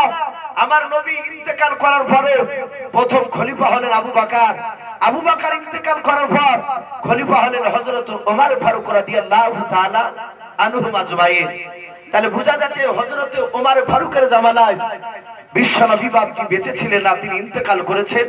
রাওজাতুল মানওয়ারায় তিনি শুয়ে আছেন। হযরত ওমর ফারুক রাদিয়াল্লাহু তাআলা আনহুর বাপজি জীবনের ব্যাপারে আলোচনা করছেন হযরত আলী যে আমি ওমরের জামানা দেখলাম এক নয় দুই নয়, যেই সময় হযরতে ওমর ফারুক রাদিয়াল্লাহু তাআলা আনহু খেলাফতি ছিলেন, বাদশা ছিলেন, ওই সময় ফজরের বাপজি আজান মসজিদে নববীতে হয়। আর ওই মসজিদের নামাজ ওমর ফারুক তিনি নামাজে ইমামতি করতেন। বলুন আলহামদুলিল্লাহ। বাপজি আমার সোনা লালেরা, হযরত আলী বলেন আমি রাত্রিবেলা শুয়ে হঠাৎ করে স্বপ্ন দেখলাম। আমরা স্বপ্ন দেখি না ভাই? হযরত আলী বলেন আমি স্বপ্ন দেখলাম রাত্রিবেলা শুয়ে স্বপ্ন দেখছি মসজিদে নববীতে আমার বিশ্বনবী তিনি ইমামতি করছেন। বলুন আলহামদুলিল্লাহ। 5 বছর 10 বছর আগে মানুষ মারা যায়, স্বপ্নে অনেক সময় সে লোককে দেখতে পাওয়া যায়, যায় না? হযরত আলী বলেন রাত্রিবেলায় স্বপ্নে আমি দেখলাম মসজিদে নববীতে ফজরের ইমামতি করেছেন সারা পৃথিবীর দরদে নবী জনাবে মুহাম্মদুর রাসূলুল্লাহ সাল্লাল্লাহু তাআলা আলাইহি ওয়াসাল্লাম। নবীর পেছনে আলী বলেন আমি নবীর পেছনে আমি ইমামতি নাই, নবীর পেছনে নামাজ পড়তে শুরু করে দিলাম। আল্লাহর নবী নামাজ পড়লেন 2 রাকাত, ডান দিকে বাম দিকে সালাম ফিরলেন। নবী আমার মোনাজাত করবেন তার আগে বাবা নবী তাসবিহ তাহলিল করেছিলেন। কিছুক্ষণ তাসবিহ তাহলিল করার পর আল্লাহর নবী আপনার মোনাজাত করলেন। হযরত আলী মুর্তজা রাদিয়াল্লাহু তাআলা আনহু তিনি বলেন আমিও স্বপ্নের মাধ্যমে আমি নবীর সাথে বাপজি আমিন আমিন করতে লাগলাম, নবীর সাথে মোনাজাতে শরীক হয়ে গেলাম। মোনাজাত নবী আমার আলহামদুলিল্লাহি রাব্বিল আলামিন বলে বাপজি শেষ করলেন। হযরত আলী বলেন আমিও শেষ করে দিলাম। হঠাৎ করে দেখলাম ওই মসজিদে নববীর দরজায় এক মহিলা দাঁড়িয়ে আল্লাহ রাসূলকে বাপজি ডাক দিয়েছেন। হযরত আলী বলেন স্বপ্নটা তখন আমার ভাঙে নাই। আল্লাহর নবীকে মেয়েটা ডাক দিয়ে বলে বলেন, ও আল্লাহর নবীজি আপনার সাহাবাকে আপনি আমার কাছে পাঠিয়ে দাও, আমার খেজুর বাগানের কিছু খেজুর আমি হাদিয়া করার জন্য আমি নিয়ে এসেছি, আমার বাগানের খেজুরগুলো আপনাকে দান করব, আপনি খাবেন, আপনার সাহাবাদের কিনে আপনি ভাগ করে করে আপনি খাওয়াবেন। আমাদের দেখবেন বাবা মসজিদে জুম্মার দিনে দেখা যায় কিছু মানুষ ভাবছে, দেখা যায় একটা ডাব হাতে করে নিয়ে যায় না, বলে ভাই ডাব কোথাকার, বলে আবার নতুন গাছের ডাব ধরেছে, তাই মসজিদে আল্লাহর করে দেবে বলে ওয়াদা করেছিলাম। হযরত বাপটি আলী বলে দেখলাম এটা আল্লাহর নবীকে ডাকলেন, আল্লাহর নবী বলেন ওগো যাও বাবা সাহাবা মেয়েটার কাছ থেকে খেজুরের ব্যাগটা নিয়ে এসো, খেজুরের ব্যাগটা নিয়ে আসেন। আলী বলেন দেখলাম, আল্লাহর নবী পেছন দিকে ঘুরে থাকার পর নবী বলেন আবু বকর তুমি আমার কাছে এসো। আবু বকর যখন নবীর কাছে বাপজি চলে গেলেন, আল্লাহর নবী ব্যাগের ভিতর থেকে বাপজি তিনটা খেজুর বের করে হযরত আবু বকরের বাপজি হাতে দিয়ে দিলেন। আবু বকর হাত ধরে ভাত পেতে বাপজি খেজুর তিনটা ধরে নিলেন। আল্লাহর নবী বলেন উমর তুমি হাত বাড়াও, উমর হাত বাড়ালেন, হযরত উমর হাত বাড়ালেন, নবী আমার চারটা খেজুর দিয়ে দিলেন। হযরত আলী বলেন আমি স্বপ্নের মাধ্যমে দেখলাম আল্লাহর নবী যত সাহাবা ছিল মসজিদে নববীতে বাবা, আমি আলী বাদ দিয়ে সব সাহাবাকে দেখলাম, কাউকে তিনটা, কাউকে চারটা, কাউকে পাঁচটা, কাউকে আটটা, এভাবে খেজুর ব্যাগ থেকে বের করে আর দেয় আর চলে যায়। আল্লাহ রাসূল বলেন হযরত আলী রাদিয়াল্লাহু তাআলা আনহু বলেন নবীর সাহাবা, উনি বলেন দেখলাম এবার যখন আমার নামটা করলেন আলী কোথায় আছো, হযরত আলী রাদিয়াল্লাহু তাআলা আনহু বলেন হুজুর আমি তো আপনার জামাই সাহাবা দাঁড়িয়ে আছি। আল্লাহর নবী বলেন আলী হাত বাড়াও। আলী বলেন আমি হাতটা বাড়িয়ে দিলাম। বিশ্ব নবী জনাবে মুহাম্মদুর রাসূলুল্লাহ সাল্লাল্লাহু তাআলা আলাইহি ওয়াসাল্লামের বাবা সাহাবা। আলী মনে মনে ভাবলেন সবাইকে যখন তিনটা থেকে শুরু করেছে খেজুর দেওয়া, কাউকে চারটা, পাঁচটা, আটটা পর্যন্ত খেজুর দিয়েছে, আমি নবীজির জামাই আল্লাহর কলিজার টুকরা বিবি ফাতেমার সাথে আমার বিয়ে হয়েছিল। এটা হযরতে বিশ্ব নবীজি তো ভালোই জানেন। হযরতে হাসান হুসাইন খেতে পাইলাম 4 দিন 5 দিন করে খাবার হয় না, আমাকে মনে হয় গোটা 10 বেশি হয়তো খেজুর বেশি দিয়ে দেবে। হযরতে আলী রাদিয়াল্লাহু তাআলা আনহু বলে দেখলাম ব্যাগের ভিতর অনেকগুলো খেজুর ভরা ছিল। বিশ্বনবীজি আমার ব্যাগের ভিতর থেকে বাপজি মাত্র একটা খেজুর বের করে হযরত আলীর বাপজি হাতে দিয়ে দিলেন। জোরে বলুন সুবহানাল্লাহ। আলী বলেন লজ্জায় আমি আর নবীর কাছে চাইতে পারলাম না। ওই রাত্রিবেলায় স্বপ্নের মাধ্যমে আমি খেজুর খাচ্ছিলাম। নবী বলেন ওরে আলী খেজুরটা হাতে নিয়ে দাঁড়িয়ে থেকো না, খাবারটা খেজুরটা মুখে দিয়ে দাও। আলী বলেন নবী যখন হুকুম করলেন মুখে দিয়ে দিলাম।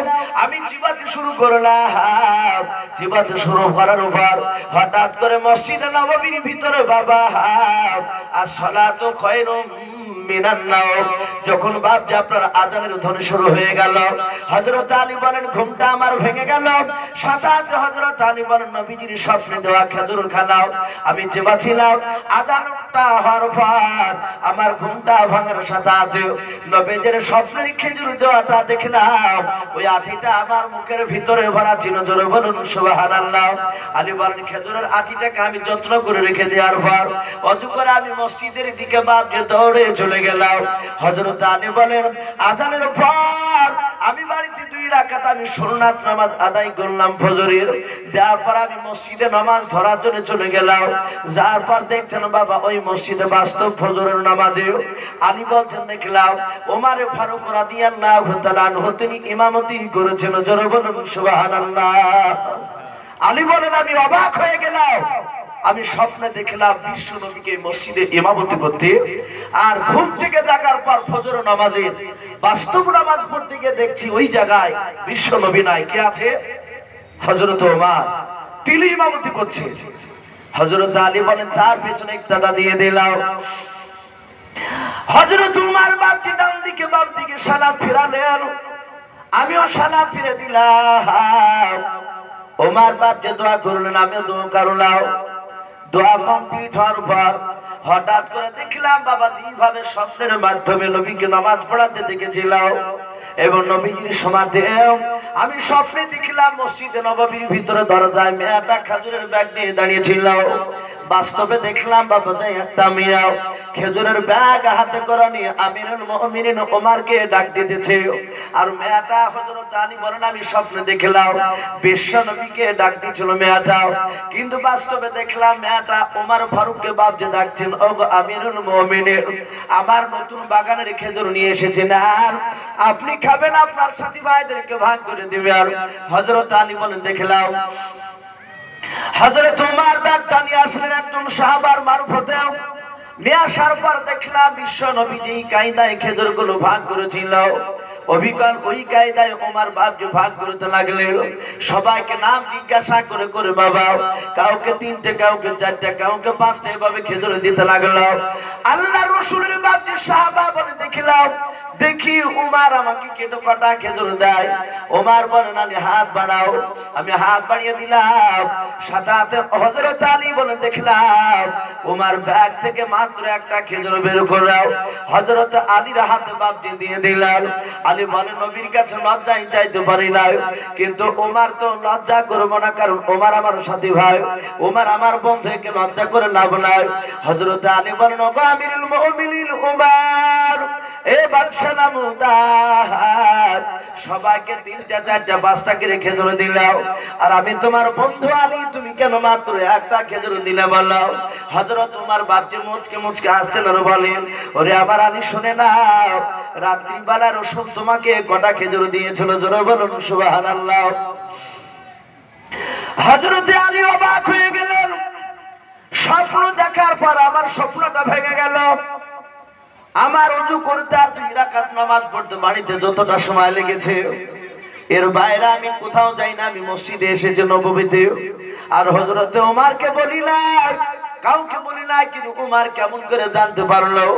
বিশ্ব নবীজির সাহাবা আলী বলেন ওমর রাত্রিবেলায় নবী আমাকে একটা খেজুর দিয়েছিল। হযরত বিশ্ব নবীজির সাহাবা ওমর বলছেন আলী রে, নবী যদি তোমাকে রাত্রিবেলায় যদি 2টা খেজুর দিত, আমি তোমার বাদশা ওমর তোমাকেও 2টো খেজুর দিতাম। জোরে বলুন সুবহানাল্লাহ।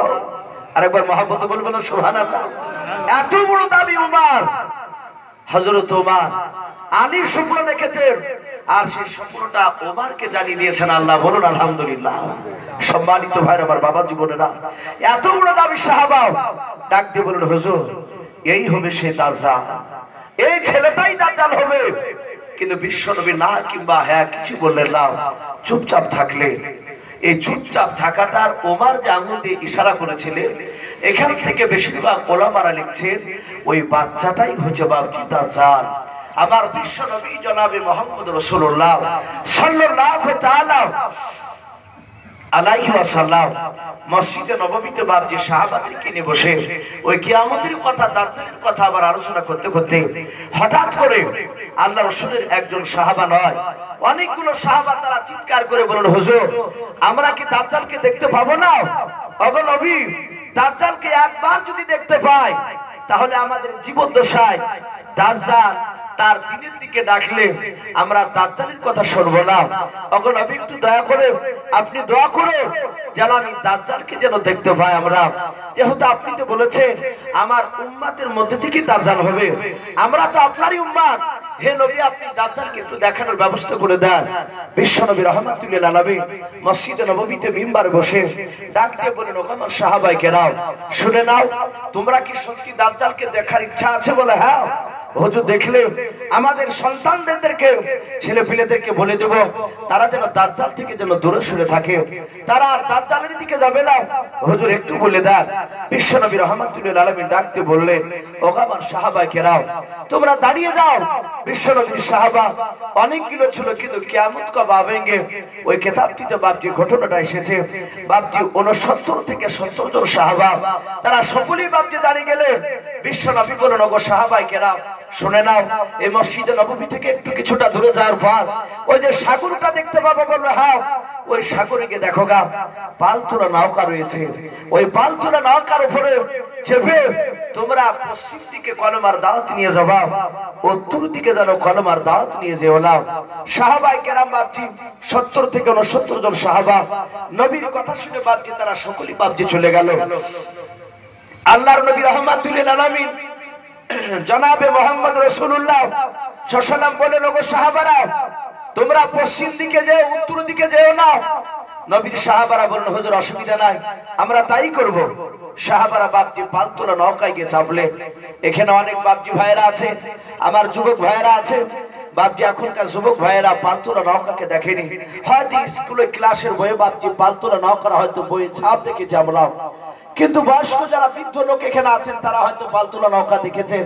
সাহাবায়ে কেরামরা বলেন আমরা পালতোলা নৌকায় চাপলাম, আর সেই সময় হঠাৎ করে নৌকা যখন আমরা ছাড়লাম আর সাথে সাথে দেখলাম বাতাসটা উত্তর দিকে বইতে শুরু করলো। ওই পালতোলা নৌকার উপরে বাপজি কাপড় টাঙানো থাকে, কাপড়ের বাপজি আপনার বাতাস লাগবে আর বাতাসে বাপজি নৌকাকে নিয়ে যাবে। উত্তর দিকে নৌকা বাপজি আপনার বাতাসে নিয়ে চলে গেল। সাহাবায়ে কেরাম রাদিয়াল্লাহু তাআলা আনহুম আজমান গুনারা বলেন দেখলাম নৌকাটা ভাসতে ভাসতে গিয়ে অনেক দূর এক দ্বীপের কিনারায় গিয়ে লেগে গেল। হযরত সাহাবারা কিছু বলেন ভাই, নবী তো উত্তর দিকে যেতে বারণ করেছিল, কিন্তু নৌকা তো উত্তর দিকে চলে যায়। সাহাবায়ে কেরামদের কথা শুনে অন্য সাহাবারা বলেন ভাই আমরা এটা তো ইচ্ছাকৃত আসি নাই, এ তো বাতাসে নিয়ে চলে যাচ্ছে, আমরা তো পশ্চিম দিকে ঘোরাতে পারলাম না। দেখি নৌকাটা কোথায় গিয়ে লাগে, দেখলো একেবারে বাপজি দ্বীপের কিনারায় গিয়ে লেগে গেল। সেই দ্বীপটা জঙ্গলে ভরপুর হয়েছিল, দ্বীপের চারিদিকে বাপজি আপনার পানি, আর মাঝখানে বাপজি উঁচু জায়গার উপরে বাপজি সেই জায়গাটা জঙ্গল। সাহাবায়ে কেরাম কিছু বলছেন ভাই চল আমরা যখন চলে আসলাম, বাতাসে যখন নিয়ে চলে আসলো এই নৌকা থেকে নেবে, আমরা চল ওই দ্বীপের ভিতরটা একটু ভ্রমণ করে আসি, ঘুরে আসি, অনেকটা দ্বীপ জঙ্গল বড়, চল একটু দেখে আসি। সাহাবায়ে কেরাম এই কথা যখন বলেন কিছু সাহাবা বলে ভাই এখানে যা নামা যাবে না। বলে কেন? বলে ওই দেখ তাকে দেখ, বাঘ ভালুক সিংহ ঘোরাফেরা করছে, নামলি বলে হয় তারা খেয়ে নেবে। আবার কিছু সাহাবা বলছেন ভাই আমরা নবীর সাহাবা হলে ওই জঙ্গলে বাঘ ভালুক সিংহতে খেতে পারবে না। জোরে বলুন আলহামদুলিল্লাহ, চল আমরা ঘুরে আসি। কিছু সাহাবা বলেন আমাদের সাহাবার মধ্যে থেকে দুটো দল তৈরি হয়ে গেল। কিছু সাহাবা বলছে না, আর কিছু সাহাবা বলছে ভাই নামা যাবে না। এই আলোচনা করতে করতে হঠাৎ করে দেখলাম জঙ্গলের ভিতর থেকে একটা আশ্চর্য ধরনের জানোয়ার, আজীব ধরনের জানোয়ার সে বেরিয়ে আসলো।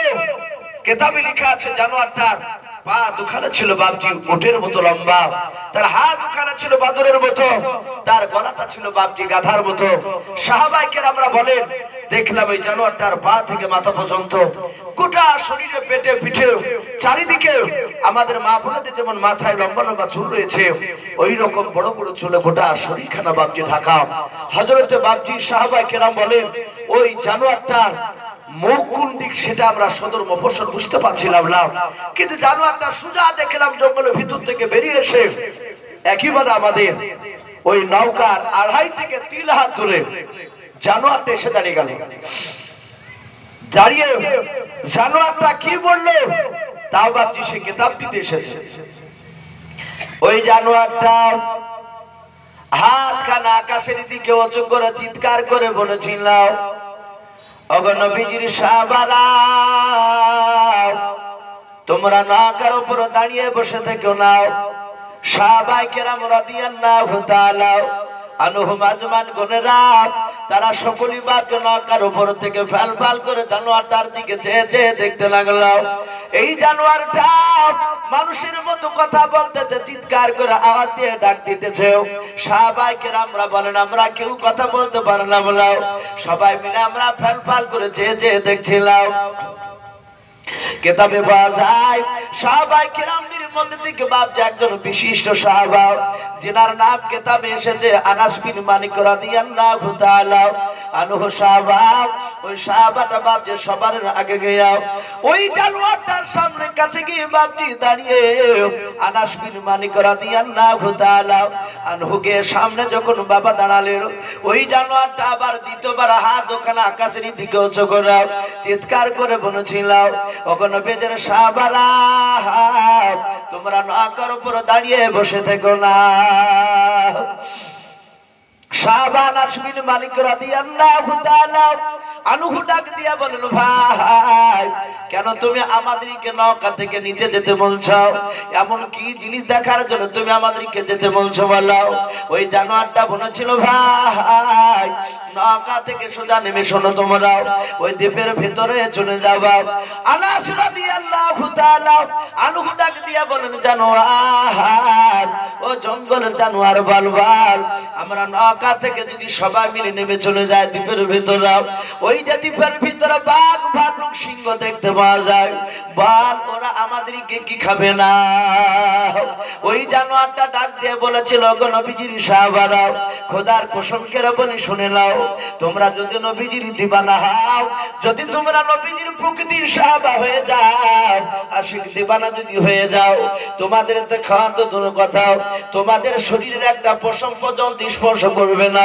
জোরসোরে বলেন সুবহানাল্লাহ হযরত সাহাবা আনাস রাদিয়াল্লাহু তাআলা আনহু ডাক দিয়ে বলেন জানোয়ার বল জঙ্গলে গিয়ে কি দেখবো বল ওই জানোয়ারটা বলেছিল নবীর সাহাবারা সোজা নৌকা থেকে নেমে তোমরা দ্বীপের ভিতরে জঙ্গলের ভিতরে চলে যাও জঙ্গলের ভিতরে যাওয়ার পর একটা ঘর দেখতে পাবা ওই ঘরে দেখবা দরজা শিকল লাগানো আছে ওগো নবীর সাহাবারা ওই দরজার শিকলটাকে তোমরা খুলে নেবা খোলার পর ওই দরজা খোলার পর ভিতরে আর একটা ঘর দেখতে পাবা ওই ঘরে দেখবা দরজা শিকল লাগানো আছে ওই শিকলটাকে খুলে নেবা ওগো নবীর সাহাবারা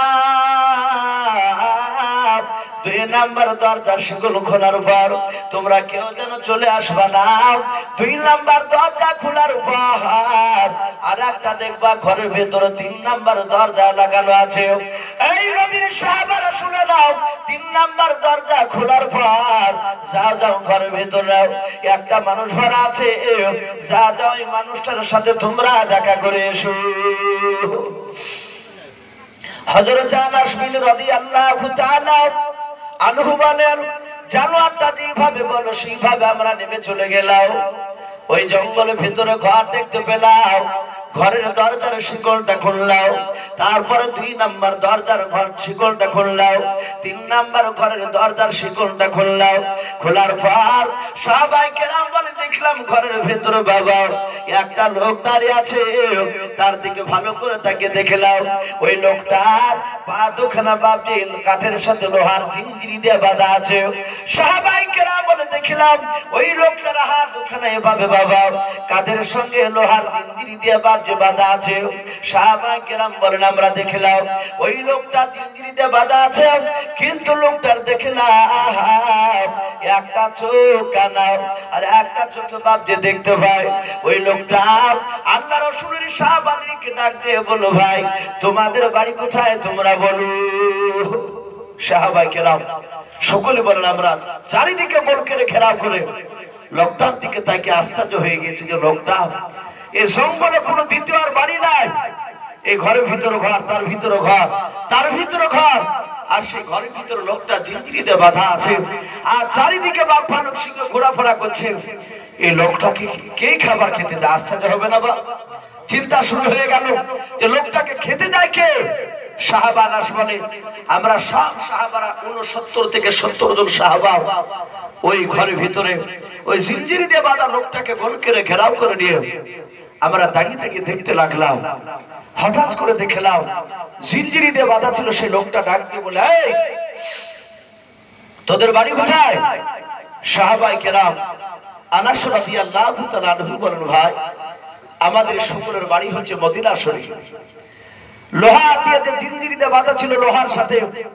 কাঠের সাথে ওই লোকটা ডাক দিয়ে বলে এই সত্যি তোমাদের বাড়ি মদিনায় বলে হ্যাঁ বলে ভাই আমি কয়েকটা প্রশ্ন করব তোমরা উত্তর দিবা নবীর সাহাবারা বললেন ভাই জানা থাকলে বলবো আর জানা না থাকলে আমাদের নেতার কাছ থেকে জেনে এসে বলে যাব যদি জানা না থাকে তাহলে আমরা বলতে পারবো না বলো এমন কি প্রশ্ন করবে তাজা লোকটা জিজ্ঞাসা করলো জিঞ্জিরিতে বাঁধা লোকটা বলে ভাই সত্যি তোমাদের বাড়ি মদিনায় বলে হ্যাঁ বলে শোনো মক্কাতে লোকটার জন্ম নিয়েছিল জন্ম হয়েছিল মক্কার লোকেরা তাকে থাকতে দেয়নি গ্রাম থেকে তাকে বিতাড়িত করে দিয়েছিল সেই লোকটা মক্কা থেকে পালিয়ে গিয়ে মদিনায় গিয়ে আশ্রয় নিয়েছে। আচ্ছা ভাই একটু বলো, ওই যে লোকটা মদিনায় গিয়ে আশ্রয় নিয়েছে, ওই লোকটা কি তোমরা চিনো? সাহাবায়ে কেরাম সকলে বললেন আমরা ওই লোকটাকে চিনি, আর ওই লোকটারে আমরা সাহাবা, জোরে বলুন আলহামদুলিল্লাহ। জিনজিরিতে বাঁধা লোকটা বলে তোমরা নবীর সাহাবা বলে? হ্যাঁ। আচ্ছা ওই লোকটা যে নবুয়তের দাবি করেছে, সেই লোকটা কলেমাটা কি একটু বলো তো? সাহাবায়ে কেরামরা সকলেই বাপজি বলতে লাগলেন কলেমা লা ইলাহা ইল্লাল্লাহ মুহাম্মাদুর রাসূলুল্লাহ সাল্লাল্লাহু আলাইহি ওয়াসাল্লাম। এই কলেমার দাওয়াত দেন ইহুদি লোকটা নয়, জিনজিরিতে বাঁধা ছিল সেই লোকটা ডাকতে বলে ভাই আচ্ছা মক্কা থেকে লোকটা পালিয়ে গিয়ে মদিনা আশ্রয় নিল, মদিনার লোকেরা সবাই কি মেনে নিয়েছে নবী বলে? বলে হ্যাঁ সবাই নবী বলে মেনে নিয়েছে। বলে সবাই মেনে নিয়েছে? বলে ছোট বড় সবাই?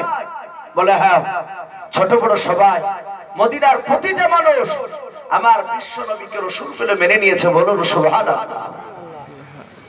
বলে তাই? বলে হ্যাঁ।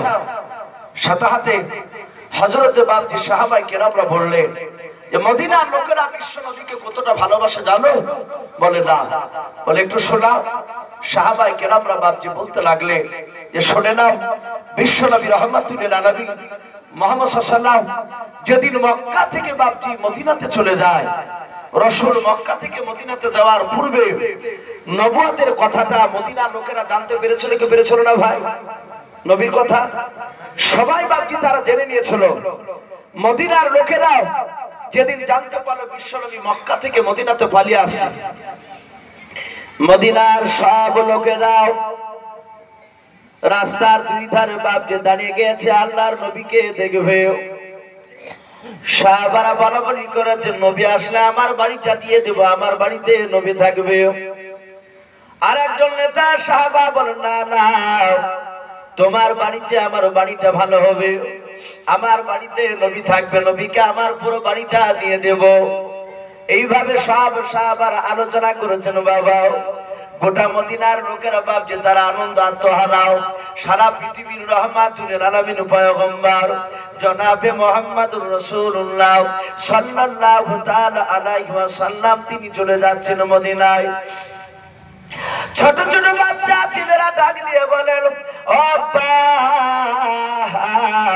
রাস্তার ধারে কেন তোমরা দাঁড়িয়ে আছো? বলো। ডাক দিয়ে বলে বাবা রে, সারা পৃথিবীর রহমাতুল লিল আলামিন দরদে নবী মক্কা থেকে মদিনাতে আসতেছে, আল্লাহর নবীকে যারা আগে দেখবে সালাম দিবে তারা সবচেয়ে বড় ভাগ্যবান হবে। জোরে বলুন সুবহানাল্লাহ। বাচ্চা ছেলেরা বলেন তাই? বলে হ্যাঁ। ওই বাচ্চা ছেলেরা বাপজি দেখলো না নাও, আমরা আব্বা চাচাদের পেছনে থাকলে আমরা আগে দেখতে পাবো না। ওই রাস্তার মদিনার রাস্তার ধারে বাপজি খাজুর গাছ রয়েছে রে বাবা, ওই খাজুর গাছের উপরে বাপজি বাচ্চা ছেলেরা ওঠার পর খাজুর গাছের ডাল ধরে বাপজি তাকিয়ে আছে, সকলে তারা নবীজিকে দেখবে। আল্লাহ রাসূলের সাহাবারা বলেন ভাই শোনো, আল্লাহর নবী যখন মক্কা থেকে যখন মদিনায় বাবা 13টা দিন যখন আপনার বাড়ি দিয়ে পৌঁছে গেলাম, বিশ্ব নবীকে বাপজি সাহাবায়ে কেরাম ওই বাচ্চা ছেলেরা তারা বাপজি সালাম দিলাম, আল্লাহর রাসূলকে বাপজি গোল করে ঘেরাও করে নিলাম। আল্লাহর নবীকে সবাই ডাকতেছে, নবীকে এত বাপজি ভালোবাসতেছে। আল্লাহর নবীজি 4 বছরের একটা বাচ্চা ছেলের হাতখানা ধরার পর নবী আমার বাচ্চা ছেলেটাকে বাপজি বুকের সাথে জড়ে ধরলো। আল্লাহর নবী কান্না শুরু করে দিলেন। বাবা বাচ্চা ছেলেটার গালে চুমা দেয়, আর বাচ্চা ছেলেটাও নবীর চেহারার দিকে চেয়ে বাপজি কান্না শুরু করে দিল। আল্লাহর নবীজির বাচ্চা চোখের আপনার পানি কেন? ওই 4 বছরের বাচ্চা বাপজি আপনার মোছা চেনার বলেন ও আল্লাহর নবী আপনি কাঁদবেন না। আল্লাহর নবী জনাবে মুহাম্মদুর রাসূলুল্লাহ সাল্লাল্লাহু তাআলা আলাইহি ওয়াসাল্লাম বিশ্ব নবী 4 বছরের বাচ্চাটাকে ডাক দিয়ে বলেন বাবা শুনে নাও, আমার গ্রামের লোকেরা মক্কার লোকেরা আমাকে চিনতে পারেনি, তারা আমাকে চিনতে না পেরে আমাকে গ্রাম থেকে তাড়িয়ে দিয়েছে। ওরে বাবা আমি মক্কা থেকে তোমাদের দেশে আসলাম রে বাবা, আমার মনে হয় তোমরা হয়তো কিছুদিন আমাকে রাখার পর মক্কার মতো হয়তো তোমরা দাঁড়িয়ে দিবাও। বলো বাবা তোমরা আমাকে দাঁড়িয়ে দিবে কেন বলো? 4 বছরের বাচ্চা কাঁদতে কাঁদতে বলে নবী খোদার কসম করে বলি ওগো নবী এত ভালোবাসে আপনাকে, এত ভালোবাসে আল্লাহর নবী বলেন শাহ বাবা তাড়িয়ে দিবা না। বলে হুজুর এত ভালোবাসে আপনাকে তারা বলাও, আপনাকে পেয়ে জীবন ধন্য মনে করেছে আমরাও। ওগো নবী শুনে নেন, প্রয়োজন হলে আপনার পদতলে শুনে নেন, আমার জানটাও কুরবানি করে দিতে রাজি আছে। জোরে বলুন সুবহানাল্লাহ। আল্লাহ রাসূলের সাহাবায়ে কেরাম বাবা ডাক দিয়া বলেন ওগো আমার বন্ধুরা শুনে নাও, আল্লাহর নবীকে এত ভালোবাসে মদিনার লোকেরাও। ওই জিঞ্জিরি দেয়া বাঁধা ছিল সেই লোকটা বলে তাই নাকি? বলে হ্যাঁ। এতটা ভালোবাসে? বলে হ্যাঁ ভালোবাসে। আল্লাহর নবী জনাবে মুহাম্মদুর রাসূলুল্লাহ সাল্লাল্লাহু তাআলা আলাইহি ওয়াসাল্লামের অনেক কথা শোনার পর ওই জিঞ্জিরি দেয়া মানুষটা বাঁধা ছিল সে আবার ডাক দিয়ে বলল, বলে সবাই সত্যি নবী বিলে বলে? বলে হ্যাঁ সবাই সত্যি নবী বিলে বলে। জিঞ্জিরিতে বাঁধা ছিল সে বলল আসলে তো সত্য নবী মানবে না কেন? বলে তোমরা আমার এখনই তোমরা এখান থেকে বেরিয়ে যাও, এখান থেকে চলে যাও। সাহাবারা অবাক হয়ে গেলে কোথায় মদিনা আর কোথায় দ্বীপ? এখান থেকে লোকটা নবীর পরিচয় জানতে চাইলো, তারপরে পরে বলল আসলে তো সত্য নবী, আর সত্য নবীকে মানবে না কেন? আবার চলে যেতে বললো, চলে যাওয়াটাই ভালো হবে, হয়তো বিপরীত কিছু ঘটে যেতে পারে। সাহাবারা ভাবছে বাতাসের সাহায্যে ভাবছে আবার সঠিক জায়গায় চলে আসলো। মসজিদে নববীতে এসে ভাবছে রসুলের দরবারে পৌঁছে গেল। আল্লাহ রসুল বললেন ওগো সাহাবায়ে কেরাম তোমরা কি কলেমার দাওয়াত পশ্চিম দিকে নিয়ে গিয়েছিলাম? সাহাবায়ে কেরাম রাদিয়াল্লাহু তাআলা আনহুম আজমান করেরা তারা সকলে রসুলের দরবারে বলল হুজুর বেয়াদবি হলে মাফ করবেন, আপনি পশ্চিম দিকে যেতে বলেছিলেন পশ্চিম দিকে যেতে পারেনি। ওগো নবী আমাদের নৌকাটা বাতাসে উত্তর দিকে নিয়ে চলে গেল। রসুল উত্তর দিকে যাওয়ার পরে নবী গো একটা জানোয়ারের সাথে দেখা হলো। যে জানোয়ারটা মানুষের মতো কথা বলছিল সেই জানোয়ারটা একটা দ্বীপের ভিতর যেতে বলল। যাওয়ার পর একটা লোকের সাথে দেখা হলো, সেই লোকটা আপনার পরিচয়ের ব্যাপারে জিজ্ঞাসা করছিল। সাহাবায়ে কেরাম রাদিয়াল্লাহু তাআলা আনহুম আজমান গুনেরা বলেন আমরা যখন বাবা ওই দ্বীপের ঘটনা নবীর সামনে আলোচনা করেছিলাম, ওই সময় দেখলাম বিশ্ব নবীর চোখ দিয়ে বাপটি পানি গড়ছিল। আল্লাহর নবীর সাহাবারা বলেন হুজুর আপনি কাঁদবেন না, আপনার চোখের পানি আমরা সহ্য করতে পারবো না। ওগো নবী আপনি কেন কান্না করেছেন বলেন? নবী বলেন সাহাবারা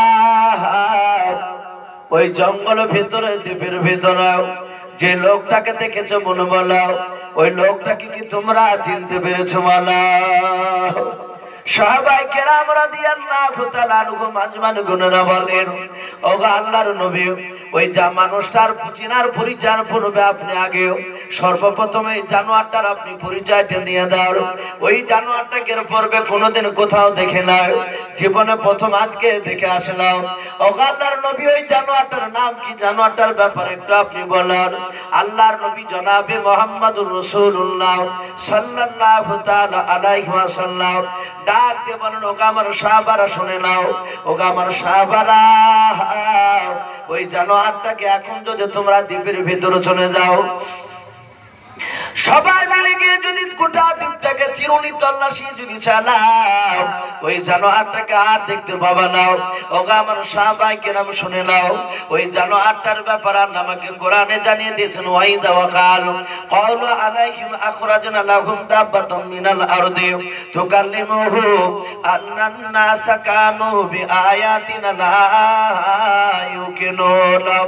আল্লাহর নবী বলেন ওগো আমার সাহাবারা শুনে নাও, আল্লাহ আমাকে জিবরিলের মারফত জানিয়ে দিয়েছেন, হে নবী আপনি বলে দাও কিয়ামতের যখন 15টা আলামত যখন প্রকাশ হয়ে যাবে, ছোটরা বড়দেরকে শ্রদ্ধা করবে না, বড়রা যখন ছোটদেরকে স্নেহ করবে না। ওগো আল্লাহর নবী আর আপনি বলে দাও কিয়ামতের আলামত শুনে নবী আর বলে দাও রাস্তাঘাটে প্রকাশ যেন ব্যভিচার শুরু হয়ে যাবে। ওগো আল্লাহর নবী শুনে না, ওই সময় তোমাদের দরিদ্র বুক থেকে এমন একটা জানোয়ারের প্রকাশ ঘটাবো, ওয়াইদা অকান কাউলু আলাইহিম আখরাজনা লাহুম দাব্বাতাম মিনাল আরদি তুকাল্লিমুহু আন্নান নাসা কানু বিআয়াতিনা লা ইউকিনুন। আল্লাহর নবী বলেন, ওগো আমার সাহাবায়ে কেরাম শুনে নাও, ওই জানোয়ারটার নাম হবে দাব্বাতুল আরদ। ওই জানোয়ারটা শুনে নাও, আন্নান নাসা, ওই জানোয়ারটা মানুষের মতো কথা বলবে, কানু বিআয়াতিনা লা ইউকিনুন। শুনে নাও, ওই জানোয়ারটা প্রতিটা মানুষের কাছে যাবে। সাহাবারা বলেন, হুজুর ব্যাপারটা বুঝতে পারলাম না।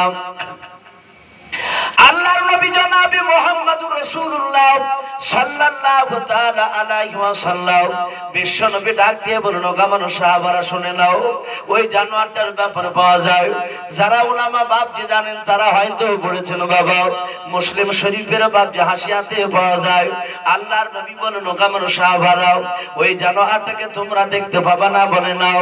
বলে কোনোদিনই পাবো না। বলে না, তোমরা কোনোদিনও পাবা না, কিন্তু শুনে নাও তোমার হয়তো ছেলেরা দেখতে পাবে। বলো কবে দেখতে পাবে?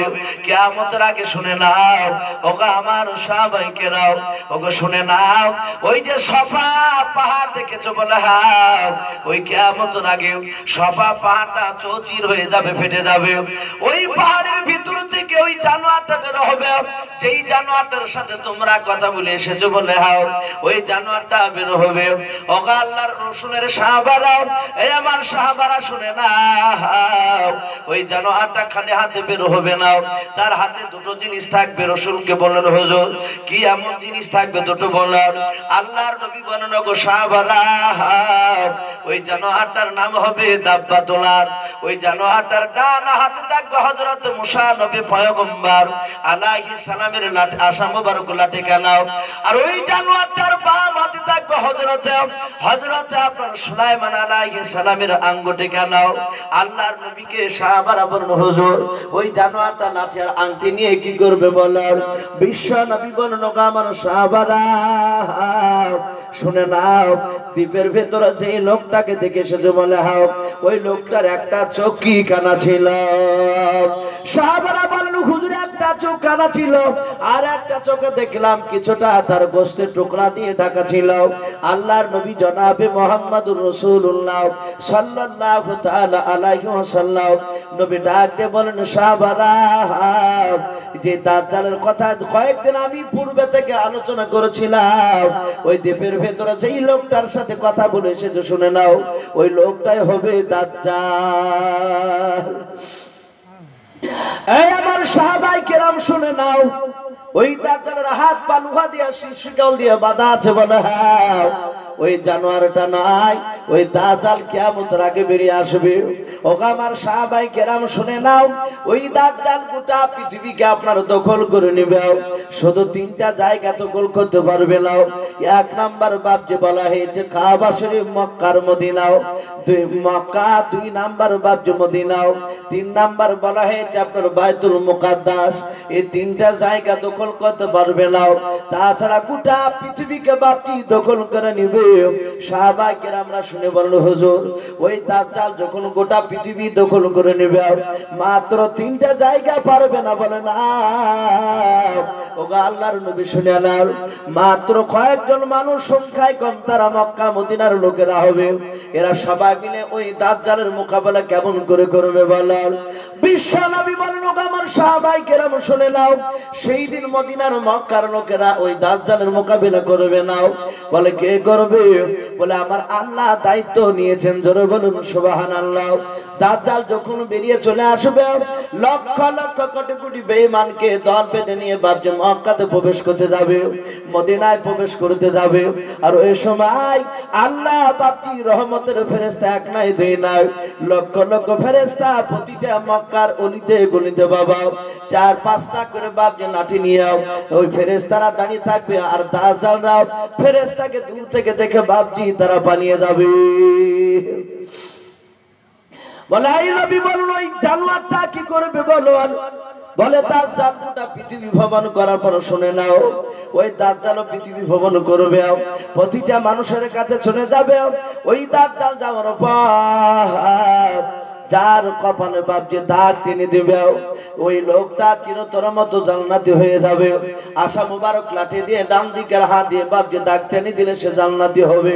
আর ওই জানোয়ারটা জাহান্নামী মানুষদের কাছে গিয়ে বাপজি আংটির স্টাম্প মেরে দেবে, ওই ব্যক্তি চিরতর মতো জাহান্নামে চলে যাবে। ওগাবার সাহাবাই কেরাম তোমরা সাবধান হয়ে যাও, ওই দাজ্জাল থেকে দূরে সরে যাও। বাপজি আমার সোনা লালেরা, আমার বিশ্ব নবী জনাবে মুহাম্মদ রাসূলুল্লাহ, সকলে বলুন সাল্লাল্লাহু তাআলা আলাইহি ওয়াসাল্লাম। বিশ্ব নবী সাহাবাদেরকে বললে তোমরা সাবধান হয়ে যেও, তোমার সন্তানদেরকে বলো তারা যেন দাজ্জাল থেকে যেন দূরে সরে যায়। বাপজি আমার সোনা লালেরা, কিয়ামতের আলামত অনেক প্রকাশ হয়ে গিয়েছে। আমি প্রতিটা বাপজি ভাইকে বলবো আমরা সকলেই 5 ওয়াক্ত নামাজ পড়বো, বলুন ইনশাআল্লাহ। একটু জিকির করি লা ইলাহা লা ইলাহা ইল্লাল্লাহ, লা ইলাহা লা ইলাহা ইল্লাল্লাহ, লা ইলাহা ইল্লাল্লাহ। ভাই গুনাহ হবে না, একটু মহব্বতে পড়ি লা ইলাহা ইল্লাল্লাহ, লা ইলাহা ইল্লাল্লাহ, লা ইলাহা ইল্লাল্লাহ মুহাম্মাদুর রাসূলুল্লাহ সাল্লাল্লাহু তাআলা আলাইহি ওয়াসাল্লাম। তো ভাই আমি বলছিলাম যে আমরা 5 ওয়াক্ত নামাজ পড়বো, বলুন ইনশাআল্লাহ, বলুন ইনশাআল্লাহ। আর আমরা কেউ কাউকে বাপজি আঘাত জন্য কথা বলবো না, বলুন ইনশাআল্লাহ। বিশ্বনবী পবিত্র জীবনে বলেছে হুকুকুল্লাহ আর হুকুকুল ইবাদ। বিশ্বনবী রাহমাতুল আলামিন জনাবে মুহাম্মদ রাসূলুল্লাহ সাল্লাল্লাহু তাআলা আলাইহি ওয়াসাল্লাম তিনি বলেছে যে কিয়ামতের ময়দানে বাপজি দুটো জিনিসের হক মহান রব্বুল আলামিনের বিশ্বনবী বলেছেন হুকুকুল ইবাদ, আল্লাহর যে বান্দার উপরে যে বাপজি বান্দার আপনার হক যে আপনার রয়েছে, আর হুকুকুল্লাহ আল্লাহর সাথে বাপজি বান্দার যে কিছু হক, এই আল্লাহর সাথে বান্দার হক সে হচ্ছে বাপজি 5 ওয়াক্ত নামাজ পড়া, হজ করা, যাকাত দেওয়া। আল্লাহ নবী বললেন ওগো আমার সাহাবাইকে নাও শুনে নাও, বান্দার সাথে যে আল্লাহর যে হক আছে, কোন বান্দা যদি আল্লাহর হক আদায় করে না দিতে পারে, আল্লাহ ইচ্ছা করলে তাকে কিয়ামতের ময়দানে মাফ করে দিতে পারে, পারেন না ভাই?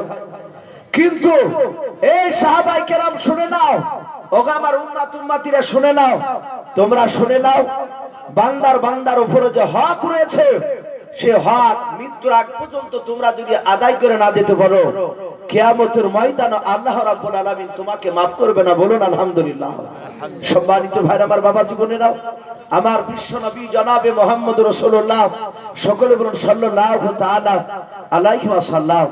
সারা পৃথিবীর মধ্যে শ্রেষ্ঠ নবী সারা পৃথিবীর মানুষকে বাপজি শিক্ষা দিয়ে দিয়েছে। আজ আমরা মানুষকে অনেক আঘাতজনক কথা বলার পরেও সে লোকটার কাছে বাপজি আমরা মাফ চাইতে যাই না, যাই বলো, আমরা ক্ষমা চাইতে যাই না।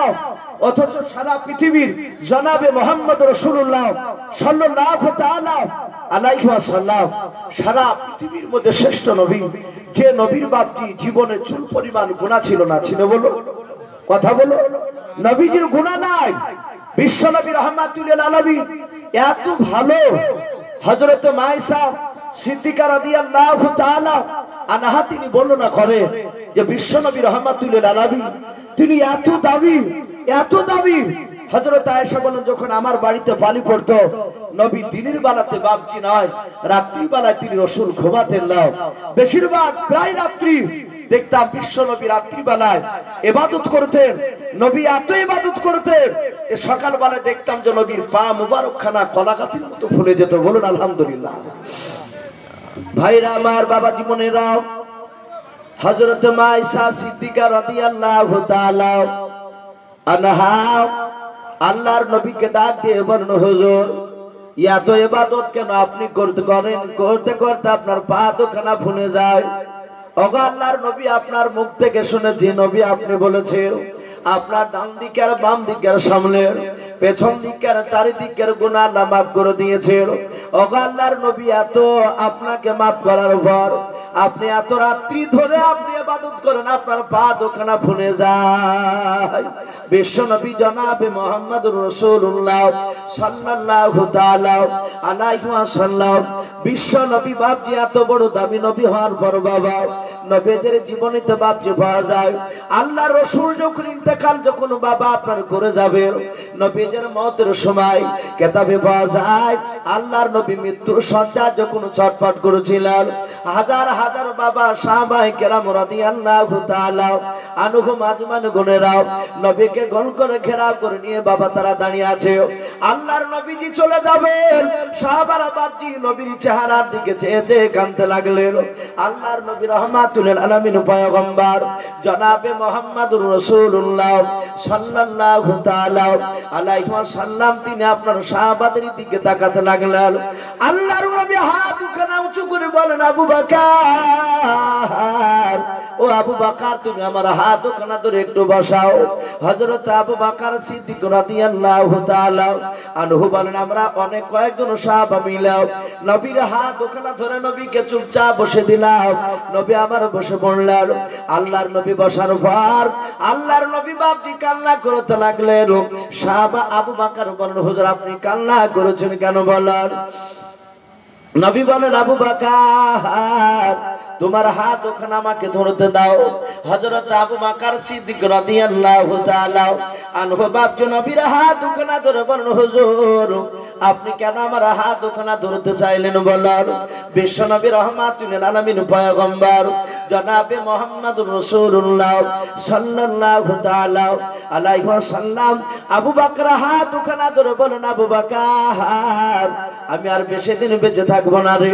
ওরে আবু বকর আমার 1 2 3 4 করে 63 বছর হতে চললো বলে হাও।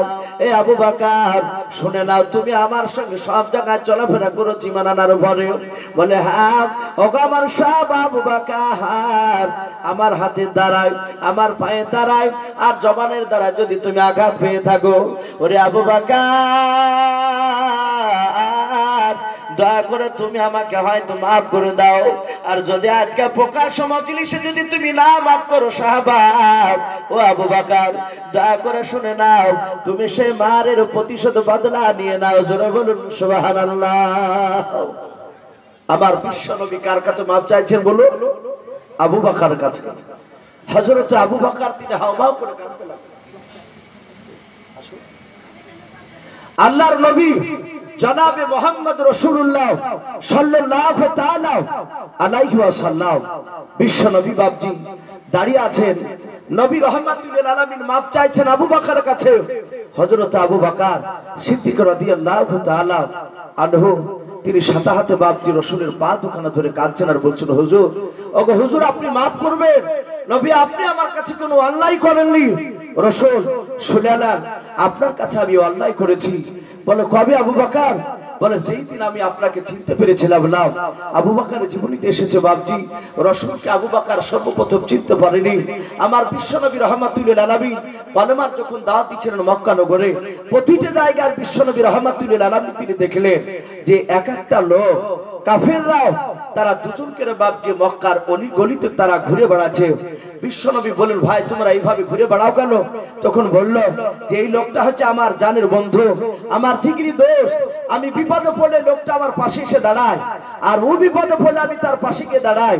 আমার বিশ্বনবী কাঁদতে লাগলেন, আল্লাহ আমার যদি একটা জানের বন্ধু থাকতো তাহলে তাকে আমি সাথে করে নিয়ে এভাবে এদের মতো চলাফেরা করতাম আর কলেমার দাওয়াত দিতাম। বলুন আলহামদুলিল্লাহ। বিশ্বনবী এই মনে বাপজি আফসোসটা করলেন। সাথে সাথে বাপজি জিবরিল আলাইহিস সালাম বিশ্বনবীর কাছে একটা কার্ড পাঠিয়েছিলেন। নবীজির বন্ধুর পরিচয় বাপজি তাতে দেওয়া ছিল। হযরতে জিবরিল আলাইহিস সালাম নবীকে এসে বলেন, আসসালামু আলাইকা ইয়া রাসূলুল্লাহ, ইয়া হাবিবাল্লাহ। আল্লাহ রাসূল সাল্লাল্লাহু আলাইহি ওয়াসাল্লাম বললেন, ওগো জিবরিল, আচ্ছা বলো তুমি কেন আমার কাছে আসলে? বলে, হুজুর আপনি একটি বন্ধুর জন্য আফসোস করছিলেন। নবী, আপনার আফসোস করার কোনো কারণ নাই। এই দেখেন কাগজে আপনার বন্ধুর ঠিকানা লেখা আছে। বলুন আলহামদুলিল্লাহ।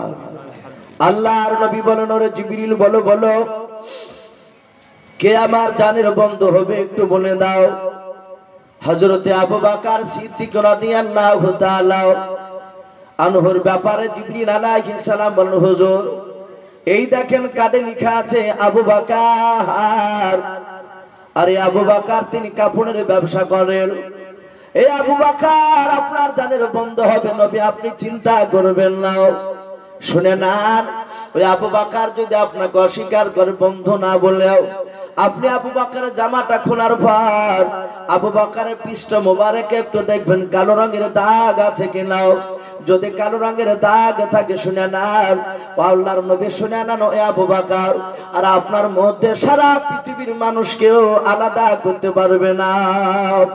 আল্লাহর নবী বাপটি কাঁধে হাতে করে নেওয়ার পর বিশ্ব নবী জনাবে মুহাম্মদ রাসূলুল্লাহ সাল্লাল্লাহু তাআলা আলাইহি ওয়াসাল্লাম নবী আমার আবু বকর সিদ্দিক রাদিয়াল্লাহু তাআলা আনহুর বাড়ির দরজায় গিয়ে বাপজি ডাক দিতে লাগলেন।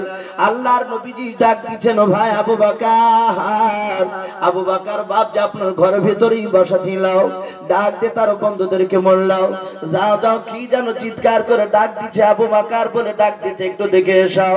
আল্লাহর নবী দাঁড়িয়ে আছেন। তার বন্ধু দুটো বলল, ভাই তোমার নাম কি? বলে, আমার নাম মুহাম্মদ রাসূলুল্লাহ সাল্লাল্লাহু তাআলা আলাইহি ওয়াসাল্লাম। বিশ্ব নবীর পরিচয় দিয়ে দিলেন। বলে, আবু বকর আমার বন্ধু, আবু বকর আমার জানের বন্ধু। আবু বকরকে একটু আসতে বলল। আবু বকরের কাছে বাপজি খবর দেওয়া হলো। আবু বকর নবীজিকে চিনে নাও। ডাক দিয়ে বলো, না নাও আমি তার বন্ধু নাই, যাও তুমি মুহাম্মদকে আমার বাড়ি থেকে বের করে দাও। হযরত বিশ্ব নবীজিকে বাপজি দরজা থেকে বের করে দিলাম। বিশ্ব নবী কাঁদতে কাঁদতে আপনারা চলে যাচ্ছেন। বলেন, আল্লাহ তুমি জিবরিলের মারফতে জানিয়েছো আবু বকর বন্ধু হবে, কিন্তু নবী যে যাওয়ার সময় ছোট্ট একটা কার্ড বাপজি হযরতে আবু বকরের বাপজি বন্ধুর হাতে দিয়ে দিলেন। বলে, কার্ডখানা আবু বকরের কাছে পৌঁছে দেবাও। আবু বকরকে দিয়ে দিলাম। আবু বকর বলেন, ভাই কার্ডে কি লেখা আছে? বলে, কার্ডে লেখা আছে আখিরি জামানার নবীর আপনি বন্ধু হবে। যদি আপনি অস্বীকার করেন তাহলে বন্ধু আবু বকর আপনার পিঠে একটা কালো রঙের দাগ রয়েছে, আর এই দাগটা থাকলে কেউ আপনাকে আবু বকর মুহাম্মদ সাল্লাল্লাহু আলাইহি ওয়াসাল্লামের সাথে আলাদা করতে পারবে না। নবী বলেন, বন্ধুরাও তোমরা কি জানো আমার পিঠে কালো রঙের দাগ আছে? বলে, না। আল্লাহ রাসূলের বাপজি বন্ধু আবু বকর সিদ্দিক রাদিয়াল্লাহু তাআলা আনহু বাপজি ওই সময় ডাক দিয়ে বলেন, ভাই আমার জামাটা খুলে দিলাম, একটু তাকে তাকে দেখো। যাতে খুলে দিলেন বাবা, পৃষ্ঠ মোবারকে আপনার তাকে দেখে বাপজি ওই কাটে যেভাবে লেখা ছিল ওইভাবে কালো রঙের দাগ লেখা আছে। জোরে বলুন সুবহানাল্লাহ। হযরত আবু বকর বলেন, ভাই নবীকে দাঁড়াতে বল, নবীকে যাতে দিস না, দৌড়ে ডাক ডাক। আল্লাহর নবীকে ডাকা হলো। আল্লাহ রাসূলের কাছে যাওয়ার পর আবু বকর সিদ্দিক রাদিয়াল্লাহু তাআলা আনহু বাবা হাত খানা জোরে ধরার পর ডাক দিয়ে বলছে, নবী আপনাকে চিনতে পেরেছিলাম না, দয়া করে নবী যে আপনি আমাকে মাফ করে দেন আর আপনার কলমা পড়ে আমাকে মুসলমান বানিয়ে নেন। জোরে বলুন সুবহানাল্লাহ। সম্মানিত ভাই আমার বাবা জীবনেরা, এই আবু বকর রাসূলকে হাত ধরে কাঁদছেন আর বলেন, হুজুর আমি সেদিন আপনাকে না চিনতে গিয়ে আমার বাড়ি থেকে বের করে দিয়েছিলাম, আমি চরম অন্যায় করেছি, নবী আপনি আমাকে মাফ করে দেন। বাপজি আমার সোনা লালেরা, আমার বলার উদ্দেশ্য এই যে সারা পৃথিবীর শ্রেষ্ঠ নবী যে নবীর গুনাহ নাই, অথচ নবী সাহাবাদের কাছে বাপজি বলছেন, হয় আমার ব্যবহারে যদি আঘাত পেয়ে থাকো হয় মাফ করে দাও, নতুবা তার প্রতিশোধ বদলা তোমরা নিয়ে নাও। সম্মানিত ভাই আমার বাবা জীবনেরা, আমি প্রতিটা বাপজি ভাইকে বলবো, জিন্দা অবস্থায় আমরা মানুষের কাছে মাপ চাই নেব, বলুন আলহামদুলিল্লাহ। হুকুকুল ইবাদ, বান্দার হক যদি আপনার বান্দার কাছ থেকে আদায় করে না দিতে পারেন, কিয়ামতের ময়দানে মহান রব্বুল আলামিন মাফ করবেন না। তো ভাই যাই হোক, রাত্রি দেখেন প্রায় 12:15 বাজতে চললো। আমাদের মুফতি সাহেব তিনি চলে এসেছেন, একটু কানে কানে ওনারা ইশারা করছিলেন।